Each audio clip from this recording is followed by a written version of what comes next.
Hello friends and namaskaram. A different kind of space race for India is heating up. While Elon Musk Starlink has been navigating a maze of Indian regulatory clearances, Mr. Mukesh Ambani's Reliance Jio has just dropped a bombshell. Reliance is reportedly eyeing a multi-billion dollar entry into low Earth orbit (LEO), and that is a satellite market, if you don't know. And he is aiming to build a homegrown rival that could change the face of Indian internet forever. In this video, we break down the high-stake battle between the world's richest man and the India's biggest telecom partner. Let's go. Imagine a world where the most remote village in the Himalayas has the same internet speed as a penthouse in Mumbai. That world is coming, but it is not coming through cables, it is coming from the space. Welcome to the ultimate showdown of 2026, Reliance versus Starlink.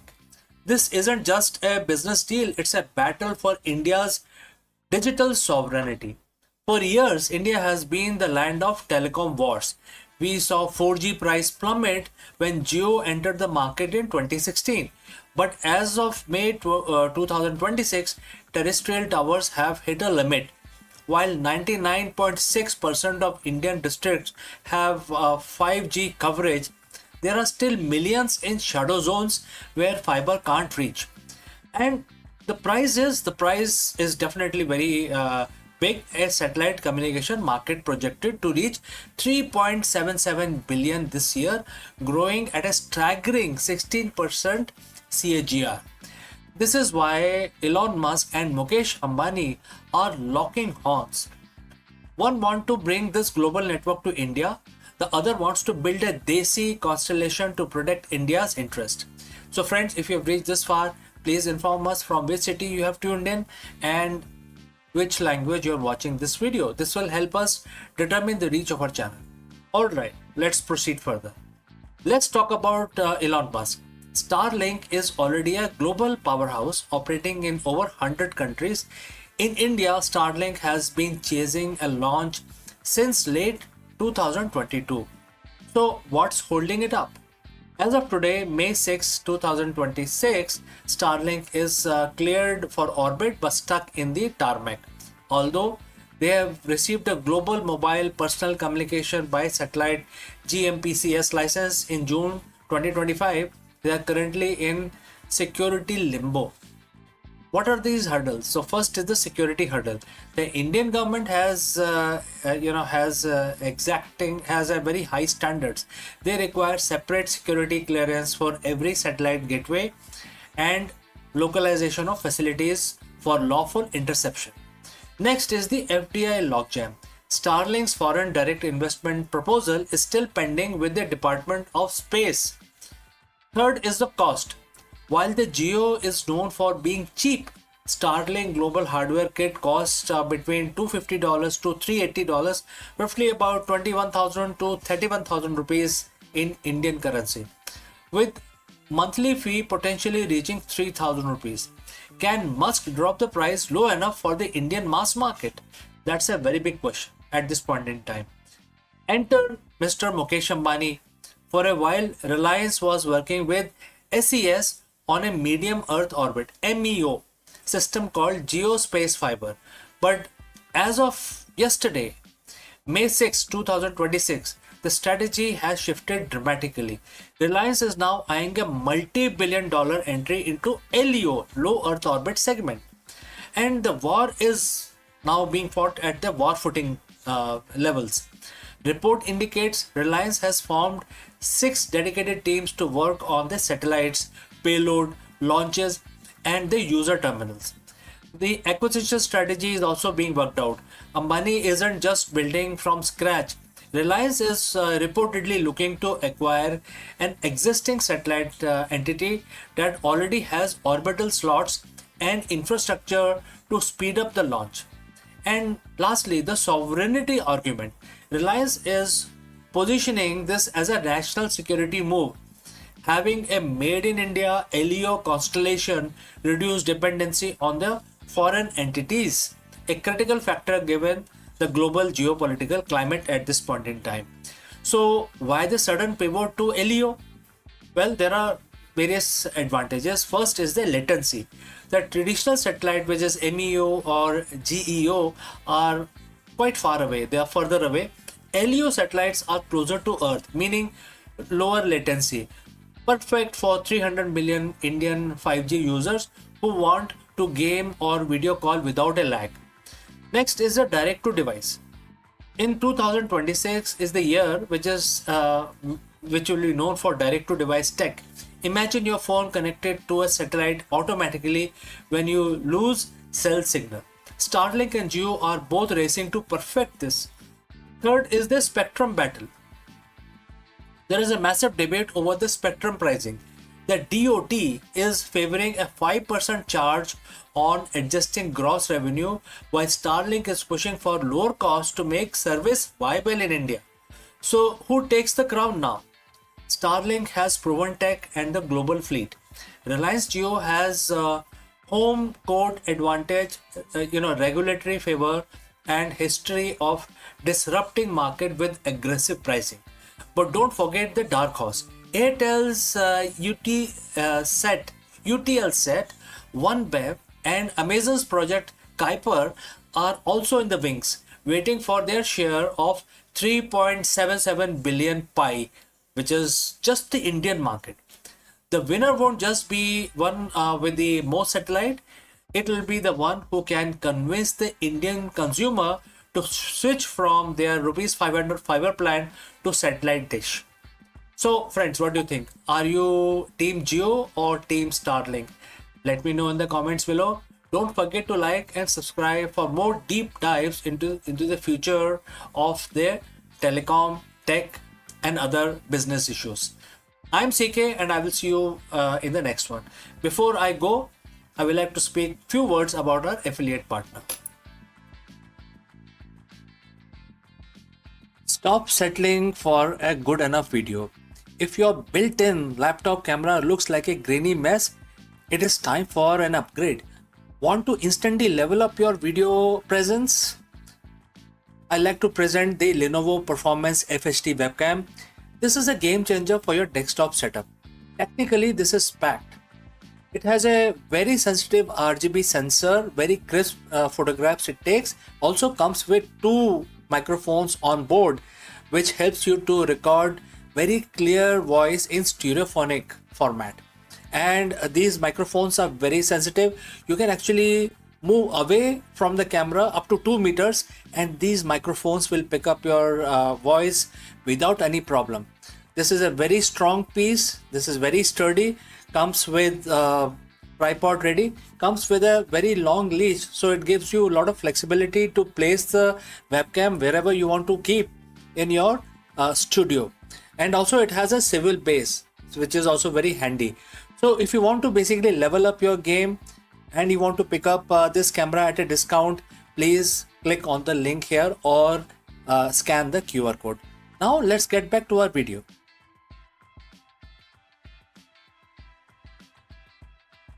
Hello friends, the big question that we want to address today is that is your mind working for you or against you? This is a very age-old question many people have tried to answer, but today we are going to take a deep dive into Bhagavad Gita. And friends, as you know, Bhagavad Gita is a very ancient document. It's a very ancient manuscript.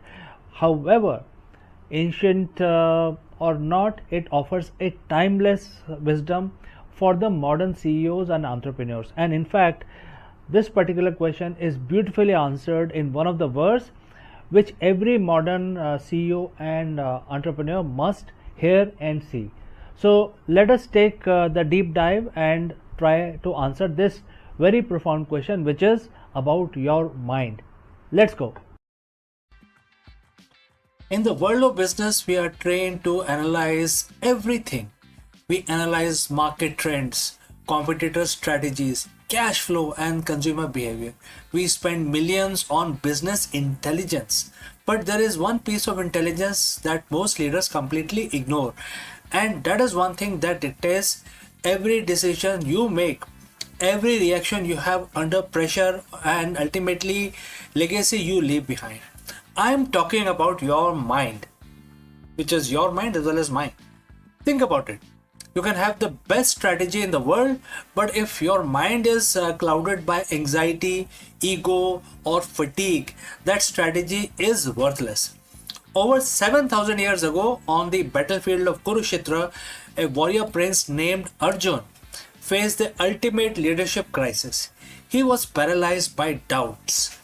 It was then that Bhagwan Krishna delivered a line that remains the most important psychological insight for any executive today. Bhagavad Gita, chapter 6, verse 6. It's the difference between a CEO who thrives and one who burns out. So, friends, if you have reached this far, please inform us from which city you have tuned in and in which language you are watching this video. This will determine the reach of our channel. Alright, let's proceed further. For him who's conquered the mind is the best of the friend. But for one who has failed to do so, his very mind will be the greatest enemy. And this is a quote translated into English. This isn't just a spiritual talk. This is the high level operational reality. When your mind is conquered, it's like having a rogue employee in your C-suite.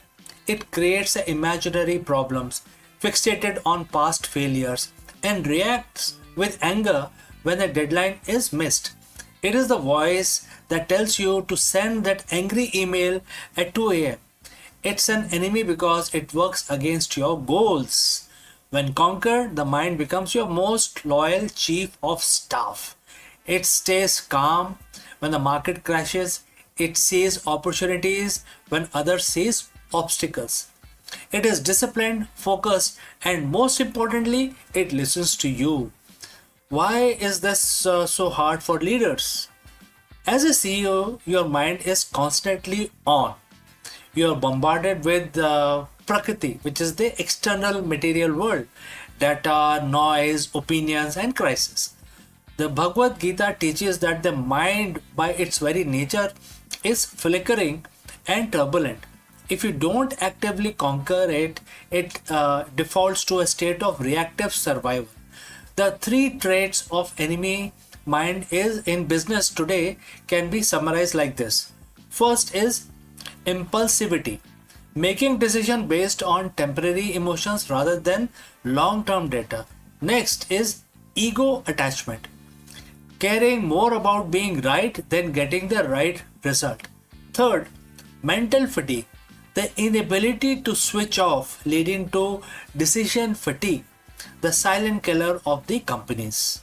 So when your mind is your enemy, you aren't leading your company, you are being led by your impulses. So how do we conquer it? Bhagwan Krishna doesn't suggest we suppress the mind or kill it.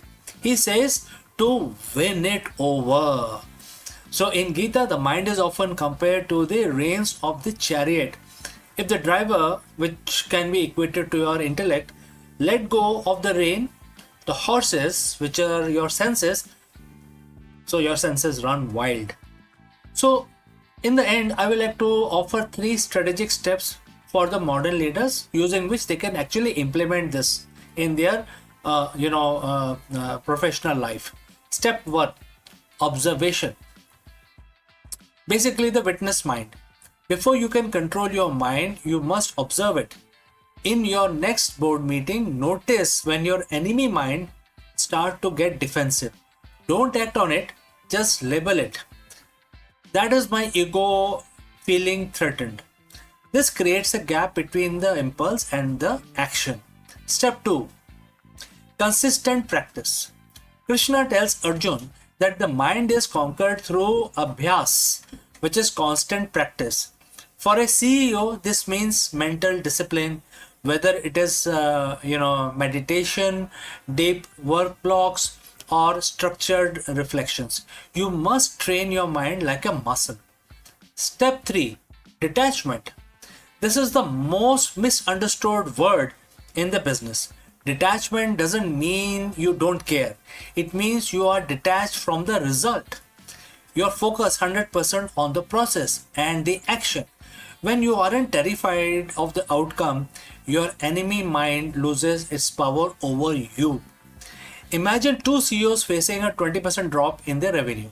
CEO A has unconquered mind. They blame the team, stop sleeping, micromanage everyone, and project fear. The enemy mind is in charge and the company spirals out of control. Now let's go to CEO B. CEO B has conquered mind. They acknowledge the loss, remain calm, gather the team, and ask, what is the most important logical next step now? They sleep 7 hours because they know tired mind is a weak mind. Their mind is their best friend, providing them with the resilience needed to pivot when the need arises. So, which one of these minds or the CEO you are? Do let me know. Bhagavad Gita chapter 6 verse 6 is a call to arms, not a war against others, but a war against your own lower instincts. As a leader, your greatest asset isn't your bank balance or your intellectual property, it is the quality of your consciousness. Your challenge for the week, therefore, is next time when you feel stressed or angry, stop. Ask yourself, in this moment, is my mind being my friend or my enemy?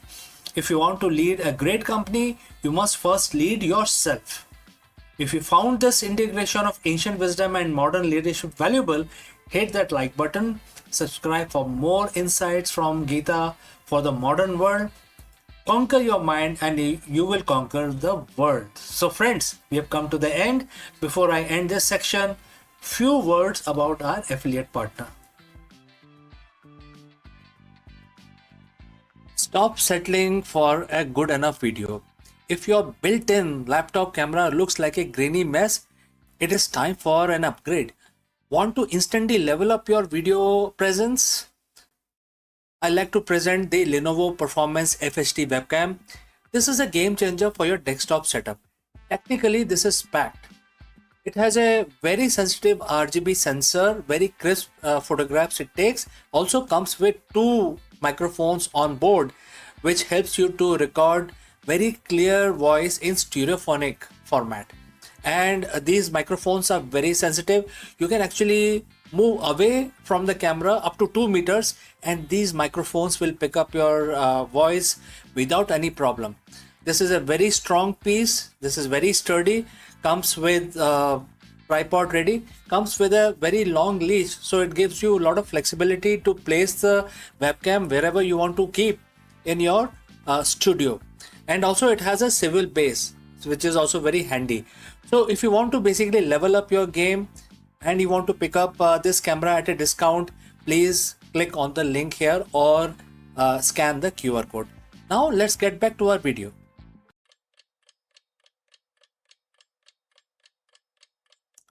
Hello दोस्तों, नमस्कार. Have you ever wondered why most strategy fail? And what is the CEO's secret to lasting business success? In the world of constant disruption, quarterly shifts, and the fleeting trends, how do you build a business that actually lasts? Therefore, in this video, we try and decode one of the most profound lessons from Bhagavad Gita and apply it to modern executive leadership. The verse is verse 16 mentioned in chapter 2. For the modern CEO, this isn't just a philosophy, it is a high level strategic framework for resilience and decision making. Let's go. Welcome back, friends. If you are a business leader or an entrepreneur, you know the feeling. You are looking at the screen filled with red and green numbers, tracking the latest tech disruption, or worrying about the pivot in the global supply chain. We are taught that the change is the only constant. We build our career on being adaptable, on being agile, on being predicting the next big thing. But today, I want to challenge that. I want to invite you to look at your business and your life through a lens that is thousands of years old. We are looking at the single verse from Bhagavad Gita, chapter 2, verse 16. It's a verse about finding the indestructible in a world that feels incredibly temporary. It's about how a CEO, if you only focus on changing surface of the business, you will burn out. But if you tap into what never changes, you become an unstoppable, centered leader.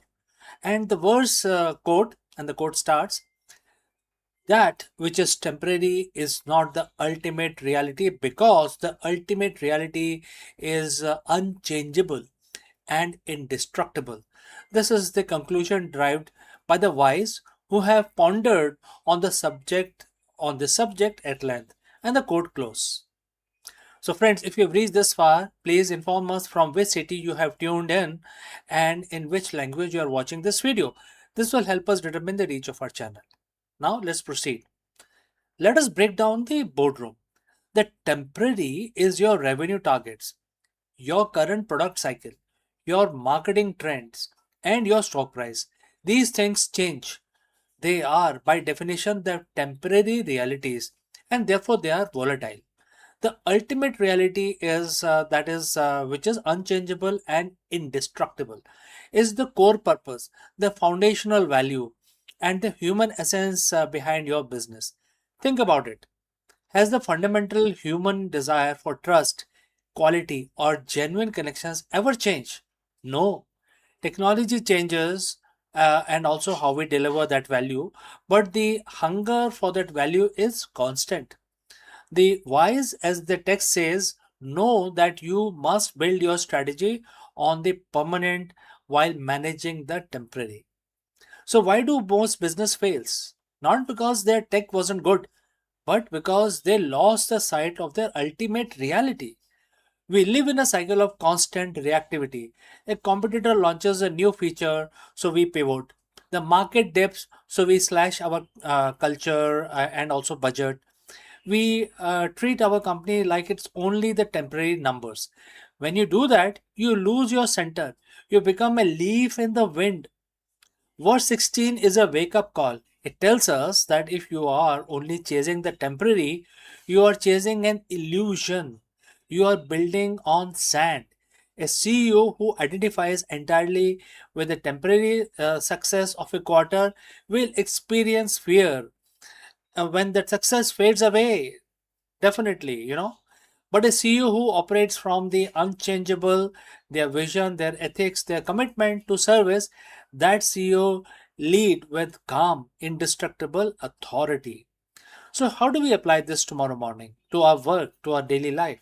First, conduct a reality audit. Take your current projects and ask, is this a temporary tactical move, or is this rooted in our indestructible core? If it is temporary tactic, like a pricing shift, that's fine. Manage it, but don't worship it.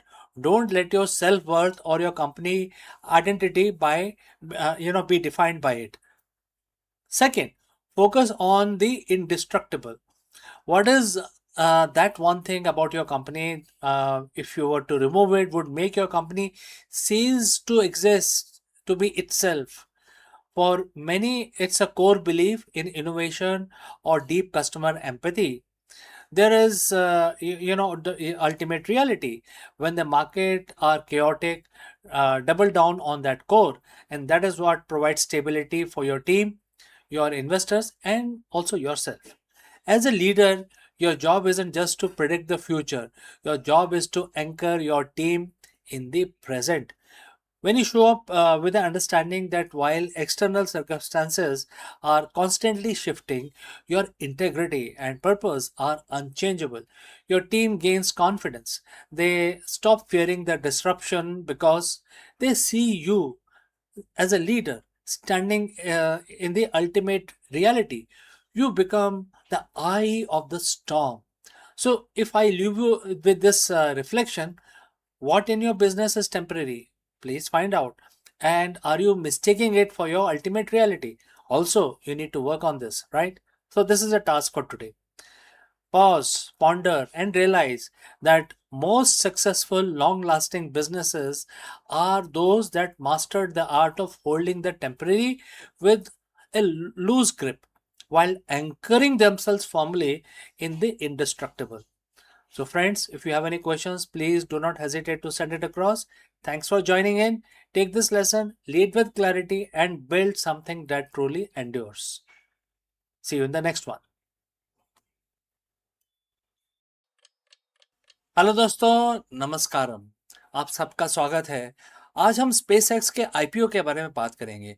आपको सबको पता होगा कि recently एक SpaceX का बहुत बड़ा एक आईपीओ आया है मार्केट में। आपने क्या उसमें निवेश किया है या सोच रहे हैं? एलन मस्क की कंपनी स्पेसएक्स शेयर मार्केट में एक धमाकेदार एंट्री ले चुकी है और आज हम इस वीडियो में बात करेंगे कि लिस्टिंग के बाद शेयरों में क्यों ऐसी इतना उछाल आया है, रॉकेट जैसी तेजी से बाजार में उछाल आया है और बाजार ने इतना पॉजिटिव रिएक्शन क्यों दिया है, इसके बारे में हम चर्चा करते हैं। चलिए आगे बढ़ते हैं। दोस्तों, 12 जून 2026 को ये स्पेसएक्स का जो आईपीओ था वो लिस्ट हुआ था स्टॉक एक्सचेंज पे।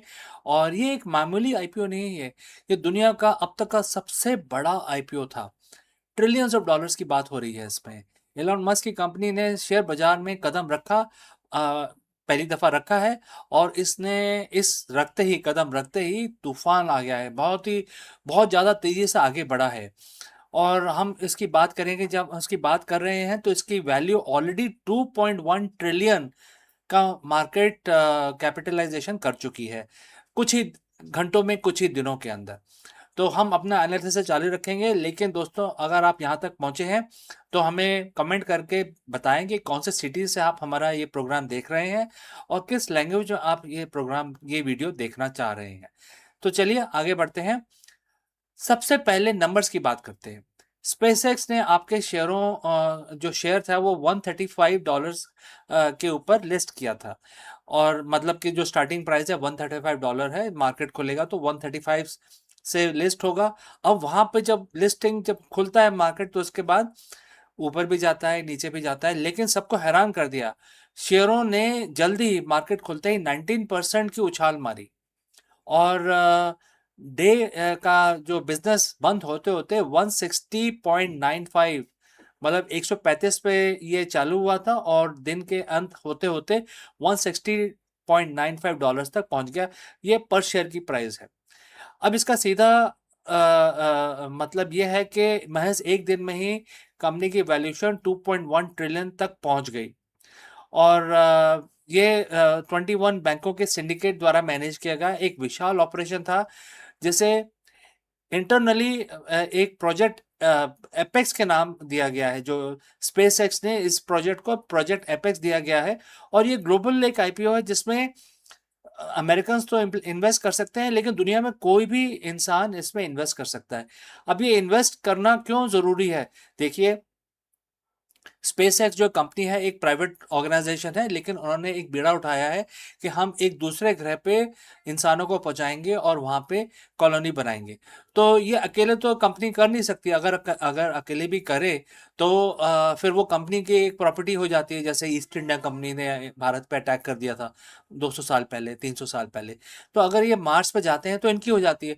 लेकिन अगर अगर ये आईपीओ है और इसको शेयर मार्केट में लोगों ने पब्लिक ने इन्वेस्ट किया इसके अंदर, तो सबकी इसमें हिस्सेदारी हो जाती है। एक ये पब्लिक कंपनी बन जाती है, जिससे कि अगर वहाँ पे इस्टेब्लिश किया जाए तो जितने भी शेयर होल्डर्स हैं उनका पहला हक बन जाता है।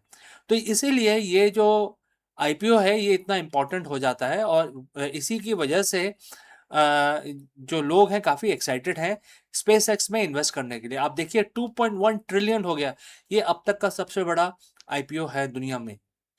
अब सवाल है कि आखिर इस कंपनी में ऐसा क्या है और ये सिर्फ क्या रॉकेट बनाने वाली कंपनी है? तो चलिए आगे बढ़ते हैं कि इसमें इतना एक्साइटमेंट क्यों आ रहा है लोगों को। सबसे पहले देखिए, स्टारलिंक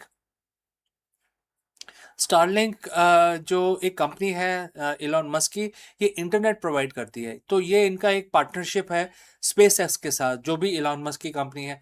तो स्टारलिंक अगर नहीं है स्पेसएक्स के साथ तो कम्युनिकेशन कितना डिफिकल्ट हो जाता है। अगर मार्स पे पहुंच गए तो कम्युनिकेट कैसे करेंगे, इंटरनेट कैसे चलेगा, ईमेल कैसे आएगी? तो उसके लिए स्टारलिंक है। और जिसके वजह से जो स्पेस एक्स है वो स्टारलिंक के टेक्नोलॉजी को लेवरेज कर सकता है जब वो मार्स पे अपनी कॉलोनी बनाए। इसके अलावा इनके पास इलेक्ट्रिक कार्स हैं, इनके पास इलेक्ट्रिक बैटरी मैन्युफैक्चरिंग जो टेस्ला है वो है। तो जब मार्स पे जाएंगे तो उनको बैटरी बैकअप इक्विपमेंट लगेगा, वहाँ पे मार्स पे चलने वाली गाड़ियाँ लगेंगी। तो वो सब बनाने का जो टेक्नोलॉजी है वो टेस्ला के पास है। तो स्पेस एक्स हो गया आपका, टेस्ला हो गया आपका, स्टारलिंक हो गया। उसके बाद एलॉन मस्क की टनलिंग कंपनी है, बोरिंग कंपनी है, जो टनल बनाती है ज़मीन के अंदर। तो मार्स पे जाएंगे तो ज़मीन के ऊपर रहेंगे या ज़मीन के नीचे कंस्ट्रक्शन वगैरह करना पड़ेगा, तो उसके लिए उनके पास टेक्नोलॉजी टनलिंग की होगी, जो बोरिंग करते हैं ज़मीन के अंदर, जिसमें बड़ी बड़ी ट्रेन्स चलाते हैं, तो वो होगा। अब ट्रेनों की बात हुई है तो इनके पास हाइपर लूप, आपने सुना होगा, कुछ साल पहले इन्होंने कंपनी स्टार्ट की थी हाइपर लूप की, जो जो जमीन के अंदर टनल के अंदर एक ट्रेन चलती है बिना किसी इंजन के, सिर्फ वैक्यूम से चलती है, तो वो भी इनके पास है। तो आप समझिए कि जो स्पेस सेक्स है एक बहुत ही सीरियस कंटेंडर है, और इनके पास बहुत सारी और टेक्नोलॉजीज हैं जिससे स्पेस में जाके और फिर वहाँ मार्स पे लैंड करके और उसके बाद वहाँ पे कॉलोनी स्टैब्लिश करने का पूरा इन्होंने बेसिक बेसिक इंफ्रास्ट्रक्चर ऑलरेडी खड़ा कर दिया है। अब बात करते हैं एआई की। तो इलॉन मस्क की एक और कंपनी है जिसका नाम है एक्स एआई। ये जो कंपनी है ये इसको उन्होंने स्टारलिंक के साथ मर्ज कर दिया है। और आप देखिए ग्रॉक उनका जो एआई है जो ट्विटर पे चलता है, जिसको हम एक्स प्लेटफॉर्म बोलते हैं आज की डेट में, तो ये एक पावर हाउस है जो AI enabled machinery, AI enabled systems जो मार्स पे एस्टैब्लिश करने में सहायता करेगा, और ये इन्हीं के खुद का ओनरशिप है एलॉन मस्क का। तो इसकी वजह से लोग इसको देखते हैं कंपनी को, स्पेसएक्स को, कि ये अकेली एक रॉकेट बनाने वाली कंपनी नहीं है, इसके पीछे काफ़ी स्ट्रैटेजिक सॉल्यूशंस खड़े हैं जो इसी इकोसिस्टम से आते हैं। तो चलिए, मैंने काफ़ी एक्सप्लेन किया इसके बारे में। अब आगे बढ़ते हैं कि देखिए, ये आईपीओ है तो मार्केट रिस्क रिस्क तो होगा ही इसके अंदर। तो अपने होशो हवास ना खोएं, सोच समझ के अगर आप इन्वेस्ट करना चाह रहे हैं तो पूरा एनालिसिस करें, अपना एनालिसिस करके, और आपका लॉस एंड प्रॉफिट का एनालिसिस करके तभी इन्वेस्ट करें, क्योंकि मार्केट तो इस कंपनी पे भी वैसे ही लगेगा जैसे हर कंपनी पे लगता है। तो मार्केट वॉलेटिलिटी का ध्यान रखें, अपने होशो हवास खो के और इमोशंस में आके इन्वेस्ट ना करें, क्योंकि हर कोई ऐसा नहीं करता है, पूरा फ्यूचर और बैकग्राउंड फोरग्राउंड देख के करता है। अगर आप भारतीय निवेशक हैं और इसमें इन्वेस्ट करना चाहते हैं तो ये सेंसेक्स ऑफ निफ्टी के थ्रू भी ये इन्वेस्ट किया जा सकता है। एक प्रोसेस है जो हमारे जो स्टॉक एक्सचेंजेस हैं वो प्रोवाइड करते हैं कि कैसे फॉरेन ट्रेड के अंदर आप इन्वेस्ट कर सकते हैं। उसके लिए कुछ कागजी कार्रवाई करनी पड़ती है, तो वो एक स्टैंडर्ड कागजी कार्रवाई है। तो आप इंडिया में होते हुए भी स्पेस एक्स में इन्वेस्ट कर सकते हैं। तो इलॉन मस्क ने मतलब जैसे ही ये स्टॉक मार्केट में आया, आईपीओ आया, वो एक ट्रिलियनियर बन गए हैं, दुनिया के पहले ट्रिलियनियर कहलाएंगे वो, क्योंकि आजकल तो बिलियनियर्स का ज़माना है, लेकिन वो ही अकेले ऐसे हैं जो ट्रिलियनियर बन गए हैं इस आईपीओ के आने के बाद।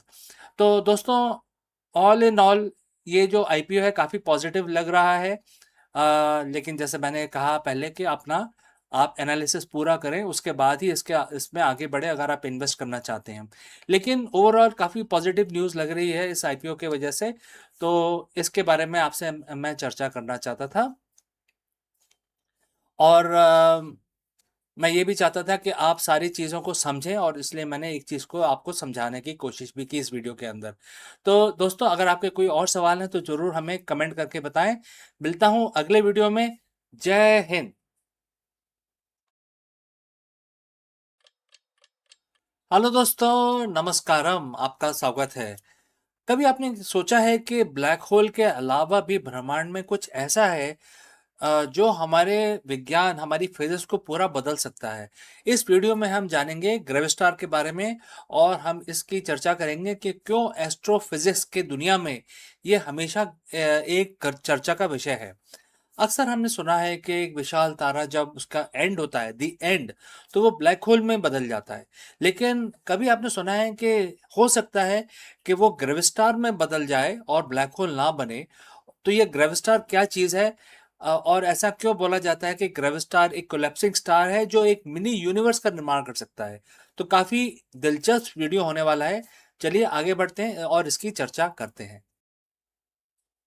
तो दोस्तों, जब हम अंतरिक्ष के बारे में सोचते हैं, उसकी विशालता के को देखते हैं, तो अक्सर हमें लगता है कि जो सितारे हैं, जो स्टार्स हैं, वो एक लाइट का सोर्स हैं और एक कोई बड़ा स्टार अपने अंत समय में पहुंचता है, वो उसकी डेथ होती है, तो वो ब्लैक होल में कन्वर्ट हो जाता है। और हमारी एस्ट्रोफिजिक्स में इसके बारे में काफ़ी डिटेल में एक्सप्लेनेशन है, हमारे फॉर्मूलाज से, रिलेटिविटी की थ्योरी से एक्सप्लेन किया गया है।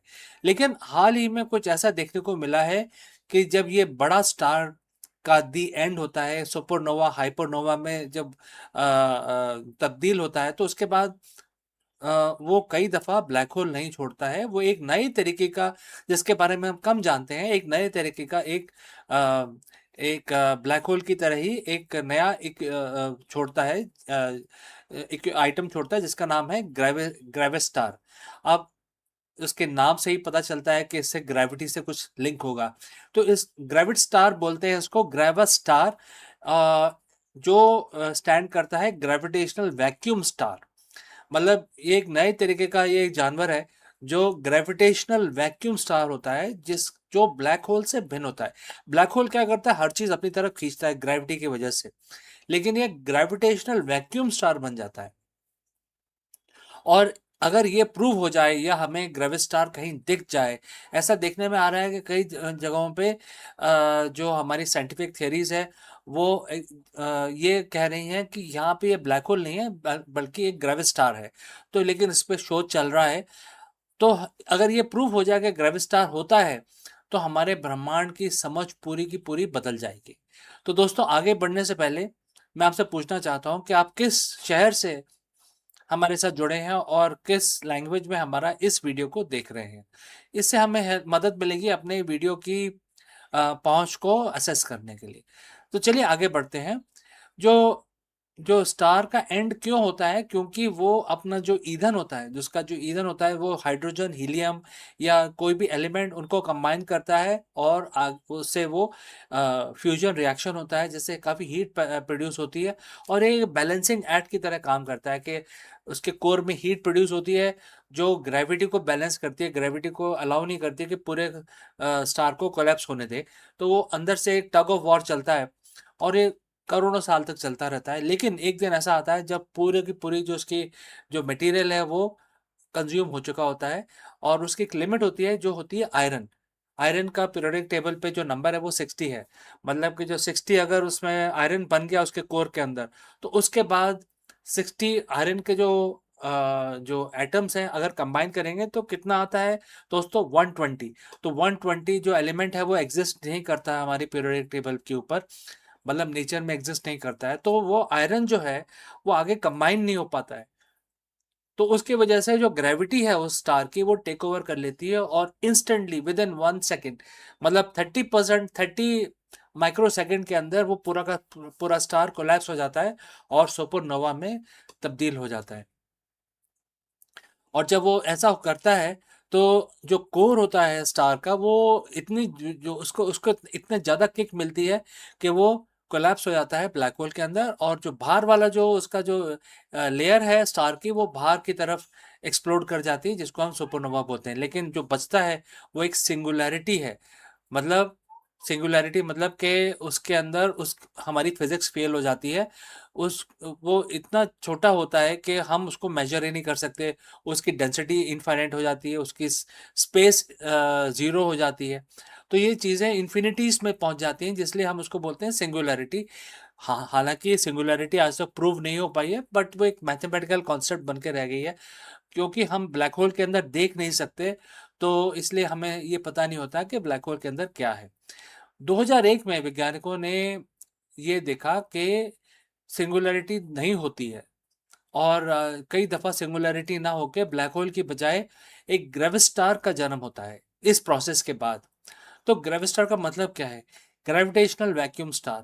अब कल्पना करें कि एक बहुत बड़ा जो स्टार है वो कोलैप्स कर रहा है और ब्लैक होल बनने के बजाय एक बहुत ही सख्त एक ट्रांसपेरेंट शेल में कन्वर्ट हो रहा है। मतलब ब्लैक होल तो इंटरनल जाता है, लेकिन ये शेल के अंदर अंदर क्या है उसके अंदर हमें पता नहीं, लेकिन बाहर का जो आवरण है वो एक ट्रांसपेरेंट शेल बन जाता है और उसके बाद वो स्टेबल हो जाता है।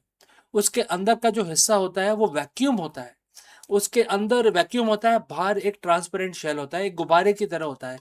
बाहर ठोस परत होती है, अंदर एकदम खाली होता है, लेकिन सामान्य खाली नहीं होता है, उसके अंदर डार्क एनर्जी होती है, डार्क एनर्जी से भरा होता है। और इस मॉडल को एक सिंगुलैरिटी की आवश्यकता नहीं होती।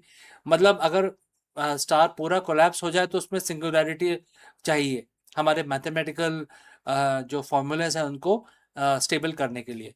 लेकिन अगर ग्रेविट स्टार है तो उसमें सिंगुलैरिटी नहीं है, अंदर सिर्फ डार्क एनर्जी है और बाहर से उसमें एक ट्रांसपेरेंट एक बहुत ही हार्ड एक शेल है।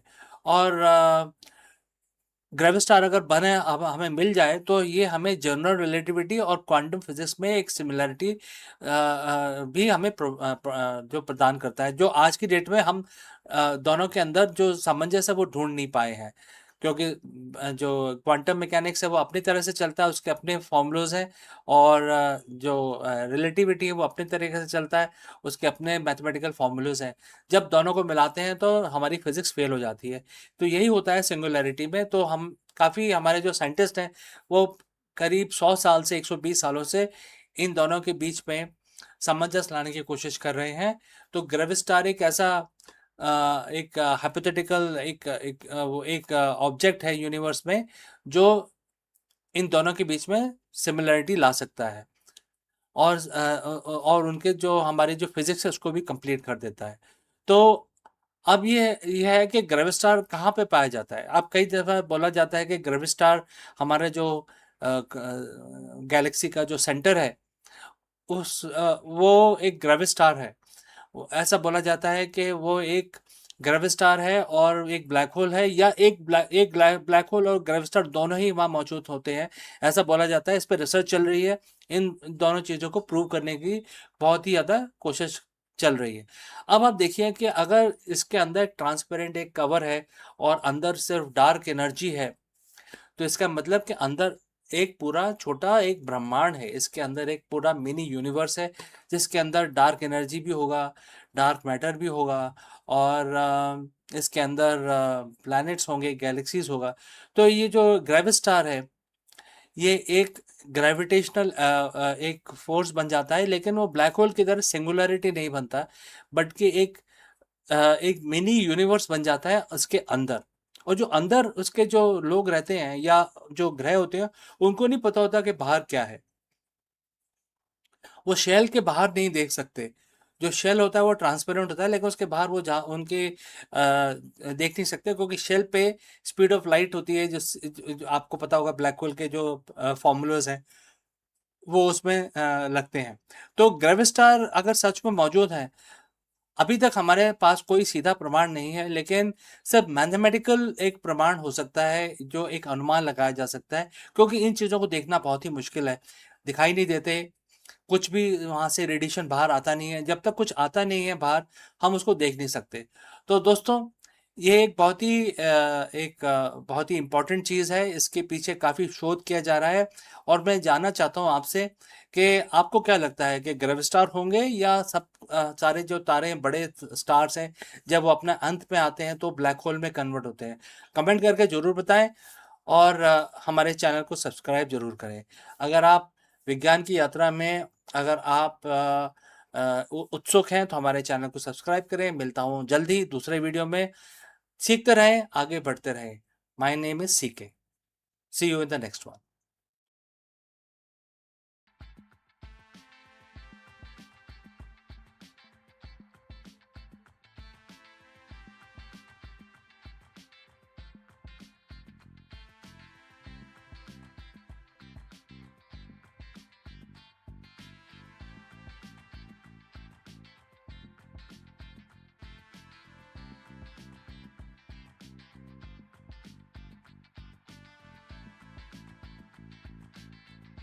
From counting steps to coaching lives, Google's health coach isn't just tracking your fitness, it is rewriting the future of wellness. With Gemini Premium as its stage, the Fitbit legacy bows out, and the new AI powered mentor steps in to guide every heartbeat, every habit, and every choice. So, let's find out more about this. In 2026, the Google has taken a decisive steps in reshaping the digital health landscape by rolling out its health coach globally for a Gemini Premium subscriber. This move marks the quiet sunset of Fitbit's a standalone app and signaling a consolidation of Google's health ecosystem under Gemini AI umbrella. What was once a fitness tracker and companion has now evolved into a full-fledged AI-driven health advisor designed not merely to log steps or monitor sleep, but to actively guide user towards healthier lifestyles with personalized context, awareness, and recommendation. So the health coach integrates seamlessly with Gemini's broader AI capabilities, offering a holistic view of wellness, and its draw from the wearable data, nutrition log, and even the environmental cues to craft a tailored action plan. So unlike Fitbit's app, which largely focus on metrics, and progress tracking health coach positioning itself as a proactive partner and anticipating needs, suggesting the interventions and nudging the user towards sustainable habits. For example, the quality, it might recommend adjusting a evening routine or highlight dietary factors or even suggest mindful exercises, all backed by AI driven insight. So if you have reached this far, please inform us from which city you have tuned in and in which language you are watching this video. That will help us to determine the reach of our channel. So moving forward, the rollout effect Google's ambition to merge health and AI into a single premium experience. By embedding health coach into Gemini Premium, Google is not only monetizing advanced health feature but also reinforcing the value proposition of its AI subscription model. So the shift underscores a broader industry trend. Health applications are no longer standalone and utilities, but integrated service within a larger AI ecosystem. Fitbit's application, once a pioneer in consumer health tracking, now becomes a legacy product and absorbing into the more expensive vision. So the implications are profound. On one hand, the user gain access to smarter, more adaptive health platform that can evolve with their needs.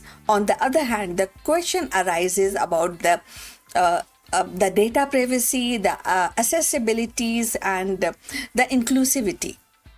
So health coach reliance on AI means a sensitive personal data, a sleep cycle, maybe a nutrition, stress level are processed at a scale. While the Google promises robust safeguard, the consolidation of health data under a single corporate AI raising the inevitable and control. Moreover, by tying a health coach to Gemini Premium, Google risk creating a two-tier health system where the advanced AI-driven wellness tools are available only to those who can afford subscription fee. And from a cultural perspective, the replacement of Fitbit's application symbolize the end of the fitness tracker era and the dawn of AI mediated health. Fitbit once represented the democratization of health tracking and simple device empowering everyday users to monitor their activity. But when we talk about the health coach, so health coach by contrast embodies the AI first philosophy of 2026, where the wellness is no longer just measured but actively managed by the intelligent system.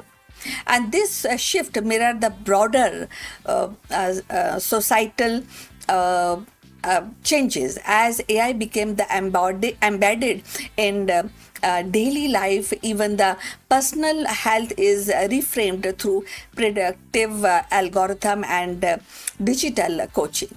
So critics definitely arguing that the more risk alienated a long time fitness user who valued the simplicity of the application. So the health coach AI, which is a heavy interface, may feel overwhelming or intrusive to those who are accustomed to straightforward tracking.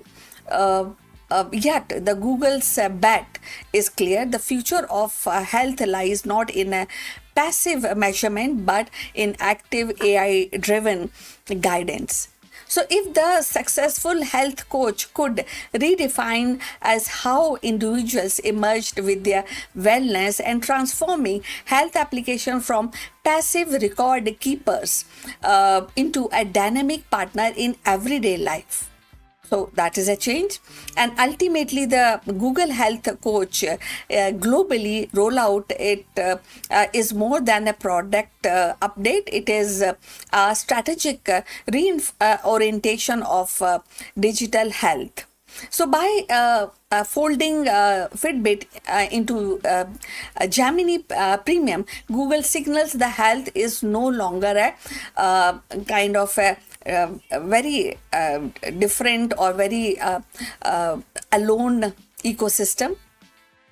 The move consolidates the Google position in competitive health tech market, challenges rivals like Apple Health and Samsung Health, and set the stage for future AI is not just a tool but a trusted companion in the personal well-being. So Fitbit era of simple tracking closes and the new chapter begins, where the every choice is guided by intelligence that learn with you. And the Google Health Coach is not just an application, it is a whisper of tomorrow. So wellness as digital mentor shaping the rhythm of human health in the age of AI. So what do you think about this? So I look forward for your comments, and we have come to the end. Thanks for watching, and please like and subscribe our channel. See you in the next one. But before we end, few words from our affiliate partner. Stop settling for a good enough video. If your built-in laptop camera looks like a grainy mess, it is time for an upgrade. Want to instantly level up your video presence? I like to present the Lenovo Performance FHD webcam. This is a game changer for your desktop setup. Technically, this is packed. It has a very sensitive RGB sensor, very crisp photographs it takes. Also comes with 2 microphones on board, which helps you to record very clear voice in stereophonic format. And these microphones are very sensitive. You can actually move away from the camera up to 2 meters and these microphones will pick up your voice without any problem. This is a very strong piece. This is very sturdy. Comes with tripod ready. Comes with a very long leash, so it gives you a lot of flexibility to place the webcam wherever you want to keep in your studio. And also it has a swivel base, which is also very handy. So if you want to basically level up your game and you want to pick up this camera at a discount, please click on the link here or scan the QR code. Now let's get back to our video.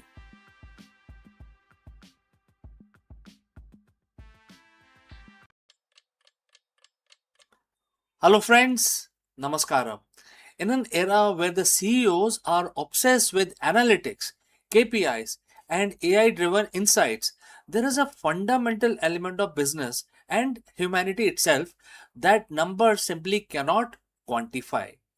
Therefore, in this video, we explore the profound leadership lessons that we learn from Bhagavad Gita. And we will actually discuss one particular verse which describes the soul as something amazing to witness yet impossible to fully decode, serves as a powerful metaphor for the CEO's blind spot. Let's go and discuss this further. As CEOs, we live by numbers. We are trained to believe that if we can measure it, we can manage it. We optimize our supply chain, we do A and B tests, and we also test our marketing. We use AI to predict market shifts. We pride ourselves on being data driven. But let me ask you a simple question.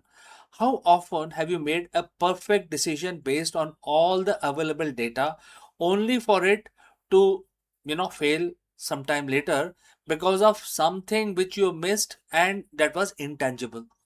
Maybe it was a culture issue, you didn't see it coming, or sudden shift in consumer feelings that no spreadsheet could capture. Today, I want to talk about your biggest professional blind spot. It is not a lack of data, it is the mistaken belief that data is the only reality. We are going to look at this through the lens of an ancient wisdom, a verse from Bhagavad Gita that suggests there are dimensions of reality that remains by definition beyond our decoding. So friends, if you have reached this far, please let us know from which city you have tuned in, and you know which language you are watching this video. This will help us determine the reach of our channel. All right, let's look at the verse now. In this verse, the text describes the nature of the soul, which is the essence of a person or the inner spark, using three words. And the quote starts: for some, the soul is amazing to see, for some, it is perplexing to hear, and for some, it is a mystery when described. No one has really been able to decode the soul as yet. And the quote close. Think about the word mystery. In business, we hate that word. We want clarity, we want an algorithm. But this ancient teaching reminds us that the most vital part of life, and by extension, the core of our business success, are inherently indecodable. You cannot put a human soul, a leader's intuition, or the spark of the innovation into a KPI report. So, why is this CEO's blind spot? Because when we try to decode our team as if they are the machines, we lose them completely. The engagement gap also can define this. You can track hours worked by your team, but you cannot track the soul of and the passion of your employees. And the third point could be the vision gap. The strategy is a data, vision is a mystery. People follow leaders who are comfortable with the mystery, not just leaders who are comfortable with Excel. So, when we focus only on the decodable, we become reactive. We ignore the pulse of our organization. We miss the amazing things happening right in front of us because we are too busy looking at the metrics of the past. So, friends, what does this mean for our daily routine? It doesn't mean throwing away your data, it means developing a different kind of executive presence. Embrace the unknown. When you face a crisis, don't just look for more data. Ask, what is the human element here that I'm not measuring? You can also look at, a method of cultivating intuitions. Intuition is just high speed pattern recognition filtered through experience. It is your internal vision of seeing the amazing. You could also consider, the space itself, which holds the mystery. If your team feels like they are line items, they feel they will perform like line item itself, because that's what they believe. If you treat them as a part of a mystery that is still unfolding, that is unique and valuable. You tap into their true potential. The Bhagavad Gita tells us that the soul is a mystery, and it is beauty also. Maybe your business is too, in a similar fashion. Stop trying to decode everything. Start embracing the mystery, and that is where the real growth will happen. So, friends, my name is CK. Thanks for watching. And if this shift your perspective today, subscribe for more ways to lead with both clarity and humanity. And I will catch you again in the next one. For years, Anthropic Claude was known for as a conversational powerhouse on AI that could reason, that could assist, and also solve the complex tasks. But today, in 2026, the company has decided to redraw the boundaries of creativity. With the debut of Claude Design, Anthropic actually has stepped boldly into the visual arena, and where it offers the tool that transform and to the plain language into a polished and presentation prototype and marketing visual. This is not just another AI feature, but it is reimagination of how the idea takes shape. No templates, no plain canvases, just words flowing into images. For entrepreneurs, for educators and the creators, Claude Design promises speed and accessibility. And for a design industry, it raises the questions about the originality and artistry, and the role of human imagination in the era of machine learning, machine marketing, visual. So let's find out more about this.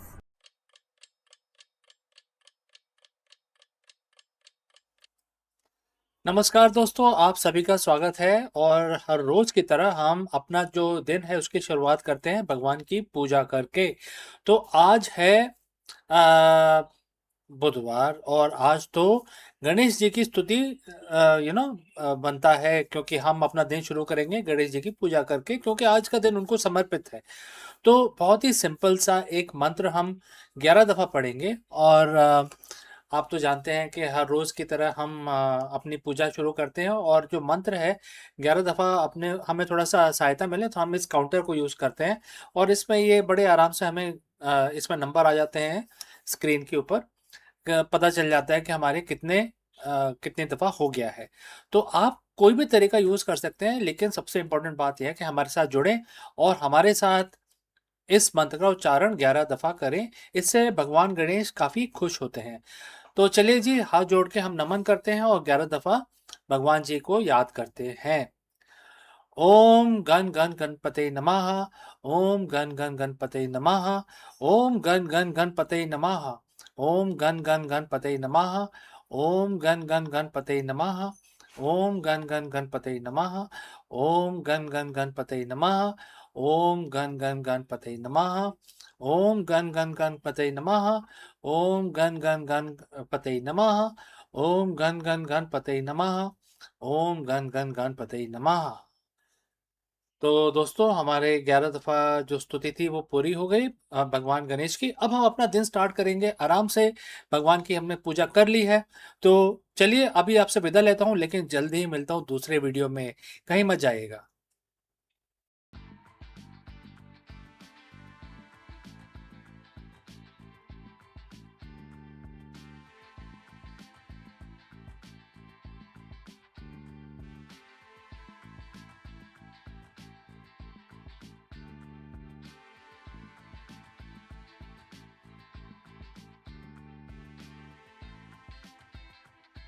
Hello friends, all of us sometimes get this feeling that our technical expertise or our hustle hold us back from our true potential for the true leadership. Everybody gets this kind of a feeling. Therefore, we dive deep into the most powerful leadership secrets from Bhagavad Gita. In a verse where Lord Krishna, Bhagwan Krishna tells Arjun, "O Arjun, be a yogi. But what does this mean for a modern CEO or an entrepreneur to be a yogi? Today, we are going to break down why the yogi, the leader with disciplined equanimity, consistently outperform the three most common type of executive. Let's go. In the modern corporate world, we are taught that to win, you must be a specialist. You must be the smartest person in the room, the hardest worker in the office, or the most disciplined follower of the playbook.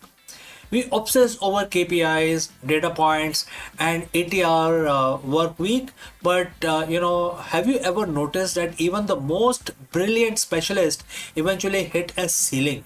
They burn out. They get blindsided by market shifts. They lose their team. Why? Because they are missing what ancient wisdom calls the unfair advantage.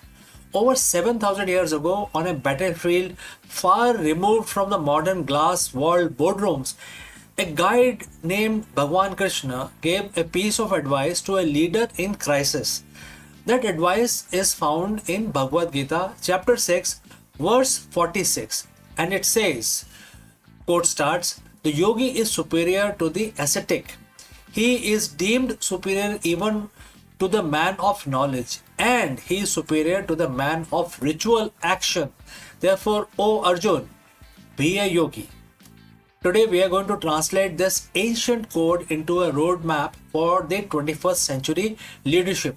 We are going to explore why a yogi beats a specialist every single time. So friends, if you have reached this far, please inform us from which city you have tuned in and in which language you are watching this video. This will help us determine the reach of our channel. Moving on, what are the different kinds of most common executives? First is aesthetic, which in Sanskrit known as tapasvi. In Gita, tapasvi is someone who practices extreme self-denial. In the corporate world, this is the grind culture CEO. They are the first one in and last one out. They sacrifice sleep, family, health.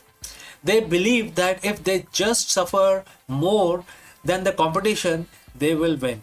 But Krishna warns us, sheer endurance without balance leads to a narrow vision.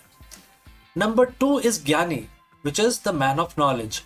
This is the data-driven specialist, the CEO with Ivy League pedigree and the analytics mind that can spot a trend in a spreadsheet from miles away.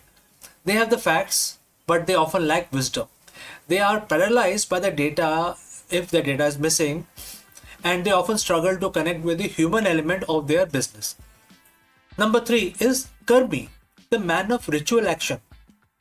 This is a process-driven executive. They live by SOPs.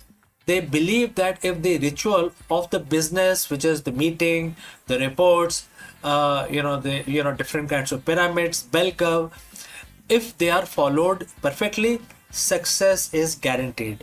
But when the world changes, they are too rigid to pivot. Bhagwan Krishna says yogi is better than all three. Why? Because the yogi CEO is a leader who has mastered their inner environment. They don't just possess knowledge, they possess clarity. They don't just work hard, they work purposefully. They don't just follow process, they follow a vision. A yogi's unfair advantage is equanimity. Think about the last time your company faced a crisis. Did you react out of fear? Did you make desperate move based on a dip in the stock prices? A yogi CEO operates from the neutral center. They are not swayed by the high of massive profit or low of the market crash. While everyone else is reacting, the yogi is responding. This isn't about being passive, it's about being so internally grounded that your decision making becomes clinical, fast, and remarkably accurate. That is the definition of the competitive edge. There are several things we can actually discuss around this, but I want to be brief. And therefore, the first advice I want to give you is the cognitive flexibility. The specialist is a hammer, and to them, every problem looks like a nail. But a yogi isn't attached to one way of thinking because they aren't defined by their expertise. They can see the whole board. They can integrate the hard work of aesthetic and the data of Gyani and the process of karmi without being enslaved by any of them. Second is the emotional intelligence. The yogi understand that a business is just a collection of human beings. By mastering their own minds, they naturally become master of empathy. They can read the room, they can inspire a team during a pivot because they aren't projecting their own anxiety onto other subordinates. Third, sustainable high performance. The ascetic CEO eventually burns out. The yogi CEO understands the rhythm of action and reset. They operate with sense of detachment and therefore detached engagement. They care deeply about results, but they aren't consumed by them. This detachment actually allows them to perform better because they aren't choked by the fear of failure. So, how do we become a yogi CEO? Very big question, right? Let's start. It starts with realization that your most important business tool isn't your laptop, your network, or your bank account.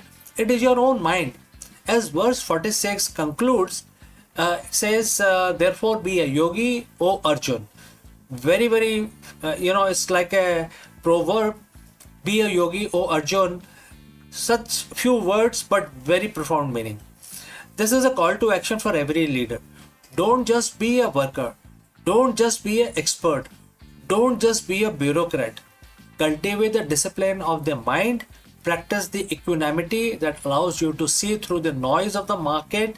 Lead from a place of stillness, and you will find the impossible problems starting to solve themselves.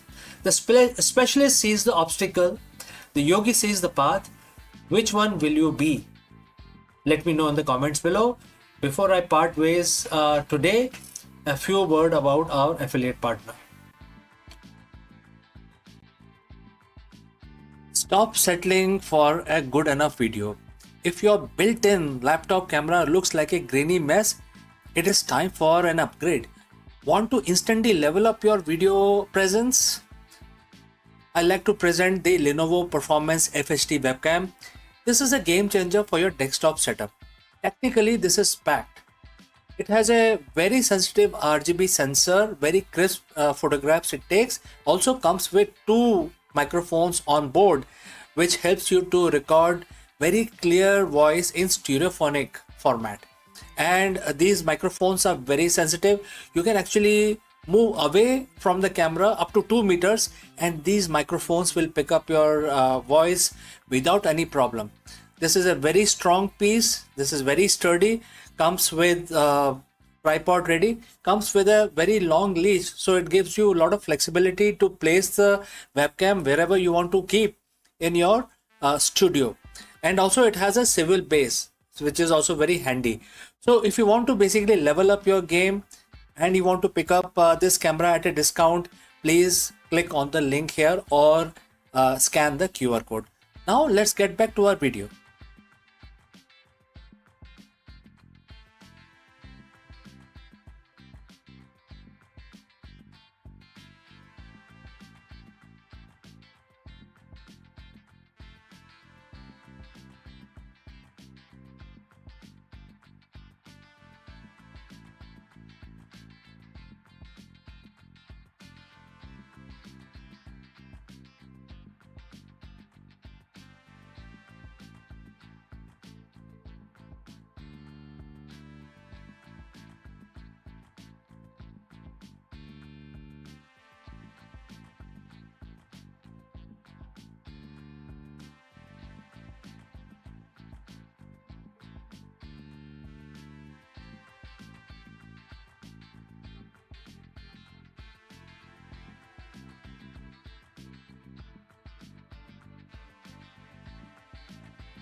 Friends, we have all heard about the India's largest pharmaceutical company, that is Sun Pharma, also known as Sun Pharmaceutical Industries. And this company has just announced a massive acquisition which is worth 11.75 billion US dollars. Sun Pharma has acquired US based Organon and Company, making one of the largest outbound deals in Indian history. In this video, we break down why Sun Pharma is betting big on the US market and what this means for investors and the global healthcare landscape. Let's discuss this further. In the world of global pharmaceuticals, 11.75 billion isn't just a number, it's a statement. On April 26, 2026, India's largest drug maker, Sun Pharmaceutical Industries, didn't just make a deal, they redrew the map of global healthcare. Sun Pharma has officially entered a definitive agreement to acquire US-based Organon and Company for an enterprise value of 11.75 billion US dollars. This isn't just the biggest deal in Sun Pharma's 40 years history, surpassing even the legendary Ranbaxy and Taro acquisitions. It is one of the largest outbound acquisitions ever attempted by an Indian pharmaceutical company. But why now? Why Organon, a company only spun off from Maersk 5 years ago? And why is the stock market reacting with such intensity? Today we are breaking down the strategy, the math, and the global power play that just put Sun Pharma into the global top 25. So friends, if you have reached this far, please inform us from which city you have tuned in and in which language you are watching this video. This will help us determine the reach of our channel. Alright, let's proceed further. To understand the deal, you have to understand the target. Organon isn't your average pharmaceutical startup. It was birthed in 2021 as a strategic spin-off from the global giant Maersk and Company. Organon was created to house Maersk's legacy brands, but more importantly to lead in area Maersk wanted to de-emphasize, things like women's health and biosimilars. Today, Organon is a powerhouse with a portfolio of over 70 products commercialized in more than 140 countries. We are talking about massive households, named franchises and contraception and fertility like Nexopalnan and NuvaRing. They also have their burgeoning biosimilar businesses, essentially high-tech generic versions of expensive biologic drugs. Before the deal, Organon was doing roughly 6.2 billion in annual revenue, but they carried a heavy burden, nearly 8.6 billion in debt left over from the spin-off. That debt made them a target, and Sun Pharma, Dilip Sanghvi saw an opportunity where others saw a risk. For decades, Sun Pharma was known as the generic giant. They were the kings of making affordable versions of off-patent drugs. But the generic market in the US has become a race to the bottom, with shrinking margins and intense competition. Sun Pharma's managing director Kirti Ganorkar has been very clear. The future is in innovation and specialty medicine. This acquisition accelerates that shift by decade. And here are the three pillars of this deal. Number one is the women health leadership.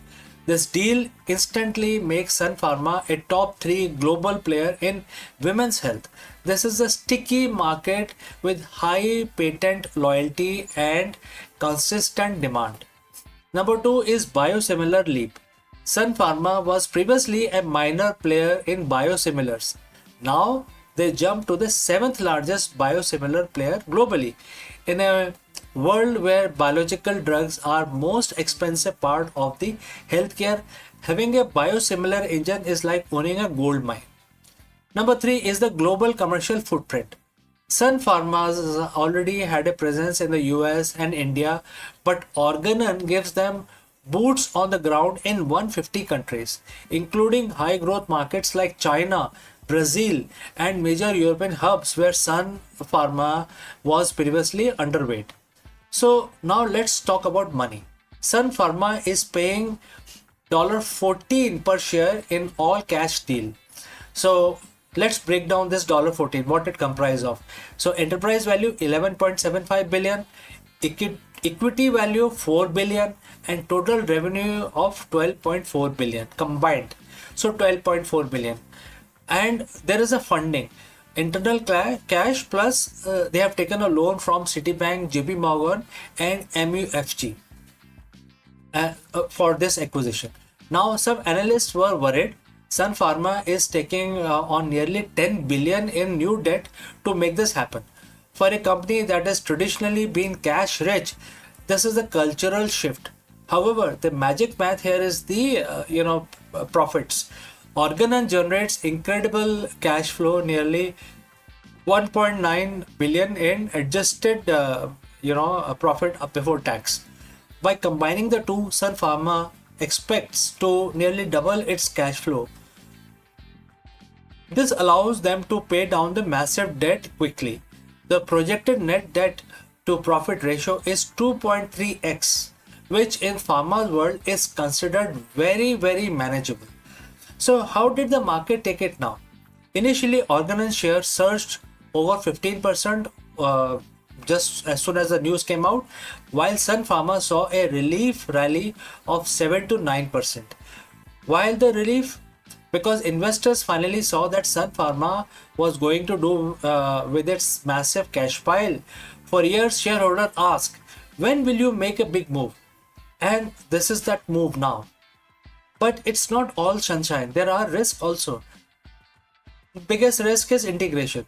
Merging two companies of this size across 150 countries is logistical nightmare.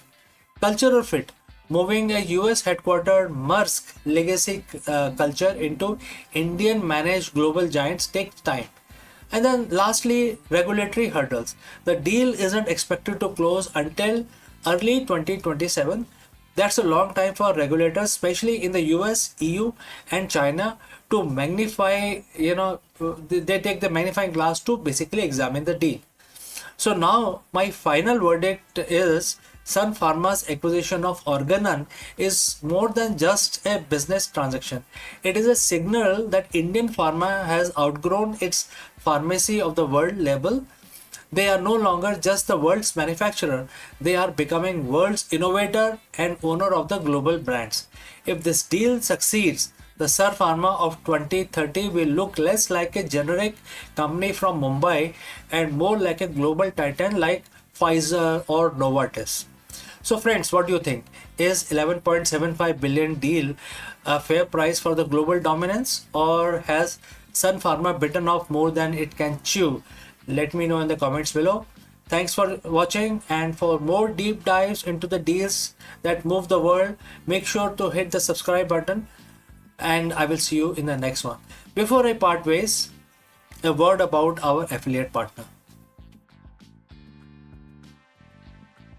Stop settling for a good enough video. If your built-in laptop camera looks like a grainy mess, it is time for an upgrade. Want to instantly level up your video presence? I like to present the Lenovo Performance FHD webcam. This is a game changer for your desktop setup. Technically, this is packed. It has a very sensitive RGB sensor, very crisp photographs it takes. Also comes with two microphones on board, which helps you to record very clear voice in stereophonic format. And these microphones are very sensitive. You can actually move away from the camera up to 2 meters, and these microphones will pick up your voice without any problem. This is a very strong piece. This is very sturdy. Comes with tripod ready. Comes with a very long leash, so it gives you a lot of flexibility to place the webcam wherever you want to keep in your studio. And also it has a swivel base, which is also very handy.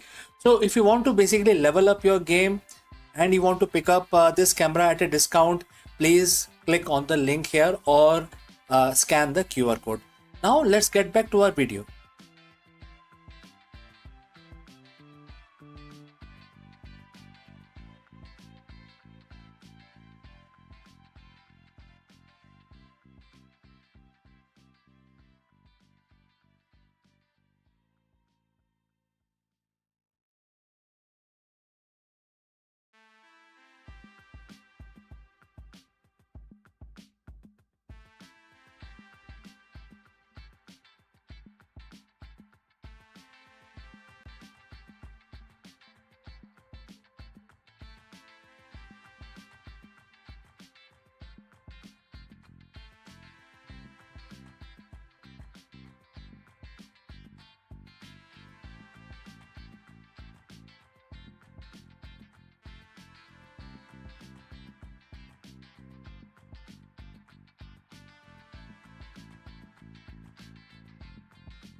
In a groundbreaking discovery, astronomers have captured a rare cosmic handshake. Two blazing quasars in the process of merging.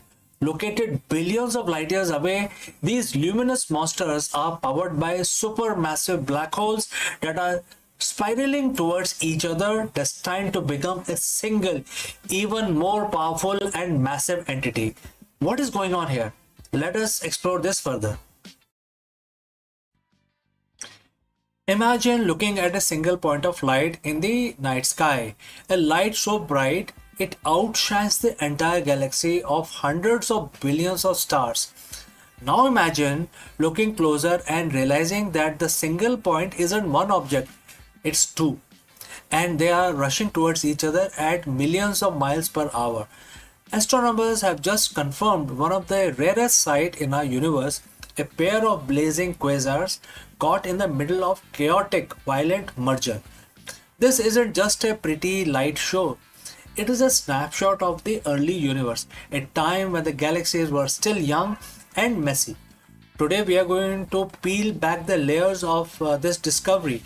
We will talk about what is quasar actually is, how we found these two needle in haystack twins, and why this discovery might be a crystal ball looking into the future of our own Milky Way.